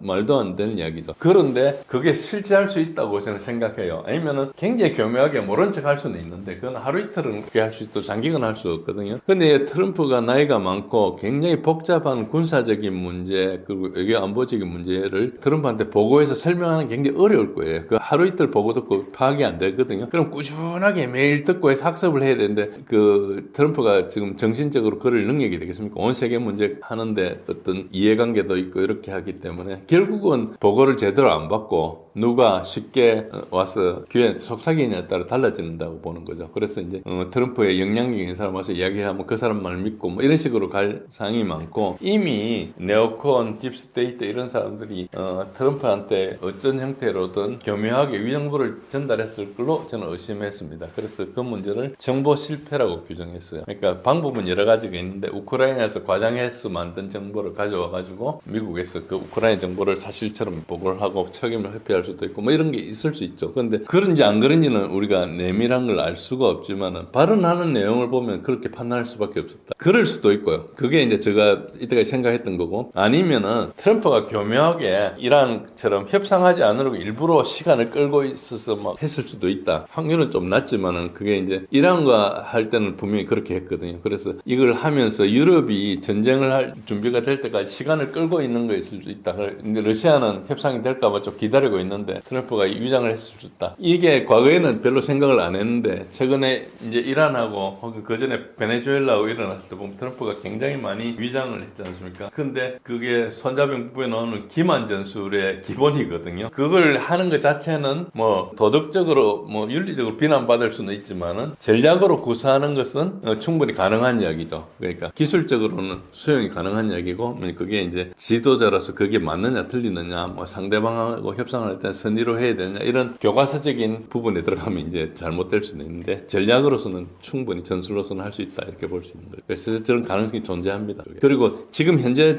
전쟁 상황은 벌써 오래전부터 한 2년여, 한 거의 3년 전부터 러시아가 완전히 장악하고 있어요. 자꾸 전선을 보고 뭔가 잘못 이해하시고 있는데 러시아가 완전히 장악하고 있기 때문에 협상은 하지 않을 거다. 협상으로 러시아가 불리하게 하지 않을 거다. 그러니까 그러고 이미 러시아가 협상에 대해서 기대가 없음을 선언했어요. 그리고 전쟁으로 끝내겠다 이야기를 했습니다. 그런데 이제 그걸 언론에서 안 받아들이고 있는 거죠. 뭐 쟤네들 저렇게 하네 그러고 넘어가는 식으로 하고 있는데 그래도 협상은 하나의 외교 창구니까 열어놓는다. 내가 러시아 입장에서는 기대대로 되든 안 되든 관계없이 어쨌든 좋은 안이 안 나오면 사인 안 하면 그만이고 좋은 안이 나올 때까지 계속 협상을 할 거다. 이런 생각이니까 협상을 2년 할지 3년 할지 모르는 겁니다. 그래서 이제 협상보다 종전이 빠르다는 게 뭐 협상하고 있다가 먼저 무너진다 이런 이야기를 이제 생각을 한 거죠. 그래서 이제 종전 시나리오가 뭔가 우크라이나가 더 이상 싸울 때까지 없을 때 그때는 종전하지 않겠느냐. 그래서 제가 병력으로 봤을 때는 이미 작년 11월 달에 한계를 넘었다 봤습니다. 그래서 정상적인 국가라면 항복을 했어야 되고 그런데도 지금 버티고 있잖아요. 어째 보면 그래서 시나리오는 완전히 소진되거나 아니면은 미국의 압박에 굴복하거나 그런 두 가지 시나리오밖에 없는 거죠. 그래서 첫 번째는 여튼 소진에 의한 종전은 지금 병력이 한계가 도달했는데 한계가 이미 넘었었어요. 그런데 더 버텨도 얼마 남지 않았을 거다. 그래서 금년 하반기나 내년 초에는 거의 붕괴가 가능할 거라 생각하고 클레민도 그렇게 생각하고 있어요. 그래서 시간은 러시아 편이라고 생각하고 있고 서두르지 않고 있습니다. 서두르지 않은 이유가 뭔가요? 서두르면은 러시아가 피해가 많아지거든요. 빨리 끝낼 수 있지만 피해가 많고 그 피해를 줄이고 오래 끌다면 피해를 줄이고 오래 가는 식으로 하는 거죠. 그래서 러시아는 거의 물량으로 이렇게 하고 있고 우크라이나는 거기 이제 소모를 당하고 있다 이렇게 본 거예요. 그리고 미국의 압박에 의해서 강제 타결하는 두 번째 시나리오는 미국은 군사 재정 지원을 이미 축소를 했습니다. 그런데 정보 지원을 해주고 있거든요. 그리고 외교 지원도 해주고 있잖아요. 그래서 만약에 이제 원래 봄 이후에 이제 본격 협상을 한다. 지금 그래도 협상한다고 계속 만나고는 있어요. 어쨌든 그 협상 국면에 진입해가지고 미국이 좀 정리되면 손을 볼 수 있는데 지금 이란 전쟁은 말려들어가 저게 될지 안 될지 모르겠습니다. 어쨌든 지금 현재는 우크라이나가 거의 미국이 지금 이란 전쟁 하느라고 신경도 못 쓰잖아요. 그러니까 그냥 팽개쳐져 있는 거고 유럽도 와가지고 지금 이란하고 전쟁을 하고 지금 하고 있고 이러니까 우크라이나는 되게 불리하죠. 그러니까 그 군사적이거나 자원이 되거나 외교적 으로 자산이 있어야 되는데 그 자산이 우크라이나 안 돌아가고 지금 이스라엘하고 미국이 이란한테 쓰고 있거든요. 그런 측면에서 보면은 이제 앞으로 굉장히 되게 불리하고 있죠. 그래서 지금 러시아 내부에서 뭐 텔레비 토론회 이런 데도 아니 보면은 이미 노보러시아라 하는 것은 대부분 다 차지한다. 노보러시아라는 우크라이나의 과거가 이제 제정 러시아 시절에 특히 예테크리나 대제 시절에 확보했던 그 땅들이에요. 그리고 우크라이나는 내륙 일부였거든요. 그러니까 러시아를 크게 밑에 있는 그 흑해를 따라가 있는 그 남쪽에 동남쪽에 있는 노보러시아가 있고 중간에 그 키예프부터 시작해가지고 러시아가 처음 출발했던 것을 말로러시아라 그래요. 말로러시아는 소러시아라는 뜻이에요. 소러시아라는 게 작다는 뜻이 아니고 이제 그야말로 원조 러시아다 이렇게 보면 돼요. 그러니까 키예프에서 그 우크라이나하고 러시아가 같이 출발해가지고 이제 모스크바로 올라가가지고 이제 러시아가 확대가 되는데 그 출발점이 이 키예프거든요. 그래서 러시아도 출발이 키예프에서 걸 알고 있어요. 그 키예프 인근에 과거에 출발했던 거기를 노보러시아라 그래요. 그러니까 한 대여섯 개 줄쯤 되는 그런 지역이고 그 다음에 완전히 서쪽에 있는 것은 역사적으로 러시아에 있던 적이 없었는데 2차 대전 끝나고 나서 폴란드 땅의 일부를 받아가지고 그때 당시 소련에 편입했는데 소련 안에서 우크라이나 SSR 우크라이나에 이제 들어온 거죠. 그래가지고 우크라이나 출신들이 소련 서기장이 많았었거든요. 뭐 꼭 출신은 아니더라도 거기 성장했던 사람이나 우크라이나 출신들이 브루쇼프나 브레즈네프 이런 사람들이 있었고 하니까 그런 행정적인 혜택을 우크라이나가 많이 받았어요. 그래서 독립할 시점에서는 그때 우크라이나 행정으로 들어갔던 걸 다 고스란히 이제 소련이 해체되면서 혼란을 틈타가지고 독립함을 그걸 받았거든요. 근데 본래 원조 우크라이나는 폴란드에 있는 지금 르보프 쪽에 있는 그 갈라치아 지방 중심으로 해서 있었다. 그러니까 우크라이나 사람들이 거기 많이 살았어요. 그래가지고 우크라이나하고 폴란드는 과거 역사적으로 상당히 관계가 안 좋았는데 폴란드는 이제 카톨릭이고 여기는 정교인 것도 있었지만은 정교하고 이제 유대교 이런 게 있었지만 그 주로 이제 이 우크라이나 쪽은 농경민이라는 것보다 그 스텝에 있는 코자크 출신 유목민에 좀 가까웠고요. 폴란드는 이제 농경민에 가까웠고 폴란드 숲이 있으니까 그 사이로 이제 소위 말해서 약간 일찍 그 제도가 발달한 폴란드에서 이제 우크라이나 사람들 땅 같은 거 대부분 가지고 우크라이나 사람 소작농으로 있고 그거를 뭐 소작 대금을 받아오고 하는 것을 유대인들이 하고 뭐 이런 식으로 살았어요. 그러니까 그 착취했다는 생각을 되게 많이 하고 있어요. 그 우크라이나의 코작 출신 사람들이 폴란드 그래서 관계가 되게 안 좋고 역사적으로는 그쪽이 가장 큰 적입니다. 그런데 지금은 이제 같은 편이 돼가지고 하고 있죠. 그런 상태라고 볼 수 있습니다. 어쨌든 그런 역사적인 사건이 왜 중요한가 하니까 이제 이 전쟁이 나가지고 영토를 재분배하고 이런 문제가 될 때는 각국에서 느끼는 이 우리 본래 땅이 어디냐 이게 이제 되게 중요한데 우리가 예를 들어서 뭐 나중에 통일된 후에 중국이 막 어수선해가지고 뭐 우리도 뭐 영토가 바뀌고 하면 만주 땅이 우리 거냐 아니 거냐 이렇게 할 때 우리가 영토였던 적도 없는 데를 가가지고 주장하지 않고 우리나라 사람들이 살았던 문화적인 역사적인 배경이 있는 데까지는 우리 거라고 하는 어떤 그 소위 말해 역사적인 클레임을 할 수 있지 않습니까? 그런 측면에서는 이제 되게 저게 중요한 거예요. 그러니까 우크라이나가 지금 자기가 한 번도 가졌던 적이 없는 땅을 가지고 있는데 그걸 자기네들 경륜이 있어가지고 타민족 특히 러시아계 사람들한테 엄청나게 잘해주고 이렇게 살았으면 모르겠는데 러시아계에 대해서 인종차별을 하고 러시아어를 못 쓰게 하고 막 이렇게 했던 것 때문에 지금 부작용이 일어나가지고 지금 벌어진 거거든요. 러시아 입장에서는 과거 소련 제국을 하면서 큰 시절이 있었는데 소련 공산국을 하면서 거기에 러시아 사람들이 여러 나라가 있었는데 그 주변 나라 사람들이 다 독립을 해가지고 러시아계가 소수가 된 식으로 뭐 70년간 살았으니까 조상대대로 살았으니까 다른 데로 갈 수도 없고 있는데 거기서 이제 인권을 이제 상당히 침해를 받고 하면은 이제 그게 뭐 그냥 침해 정도가 아니고 차별 정도가 아니고 막 살해를 한다든지 말을 못 쓰게 한다든지 이런 아이덴티티에 대한 공격을 하면은 견딜 수가 없겠죠. 그래서 우리가 제일동포가 있는데 제일동포한테 일본 사람들이 살해를 한다든지 포탄을 쏘는다든지 이렇게 하면 우리가 우리 뭐 우리나라 사람 아니니까 그 사람들은 귀화도 안 하고 그 한국 사람이라고 이렇게 하고 있는데 그래서 그렇게 한다는 게 정치적으로 불가능하죠. 어쨌든 그런 상황하고 좀 비슷하다. 꼭 뭐 비유가 적절한 건 아니지만 대략 그런 식으로 보시면 됩니다. 젤렌스키의 2년 내 러시아 재침공 가능성 판단의 근거는 무엇인가요? 러시아가 불과 2년 내에 군사력을 해보고 새로운 목표를 침공할 거다. 어디로 갈지 모르지만 계속할 건 사실이다. 이런 이야기도 아까 BBC 인터뷰에서 그렇게 얘기했는데 그것도 기본적으로 같습니다. 러시아는 심지어는 절대로 침공 안 하겠다는 내가 사인하겠다. 그 협정서에 사인하겠다는 건 이야기를 했어요. 이게 역사적으로는 저게 사실은 러시아가 옆에 나라를 침공한 역사가 그다지 없거든요. 지금 소련이 되면서 러시아 밖에 있던 나라들이 많이 들어왔었어요.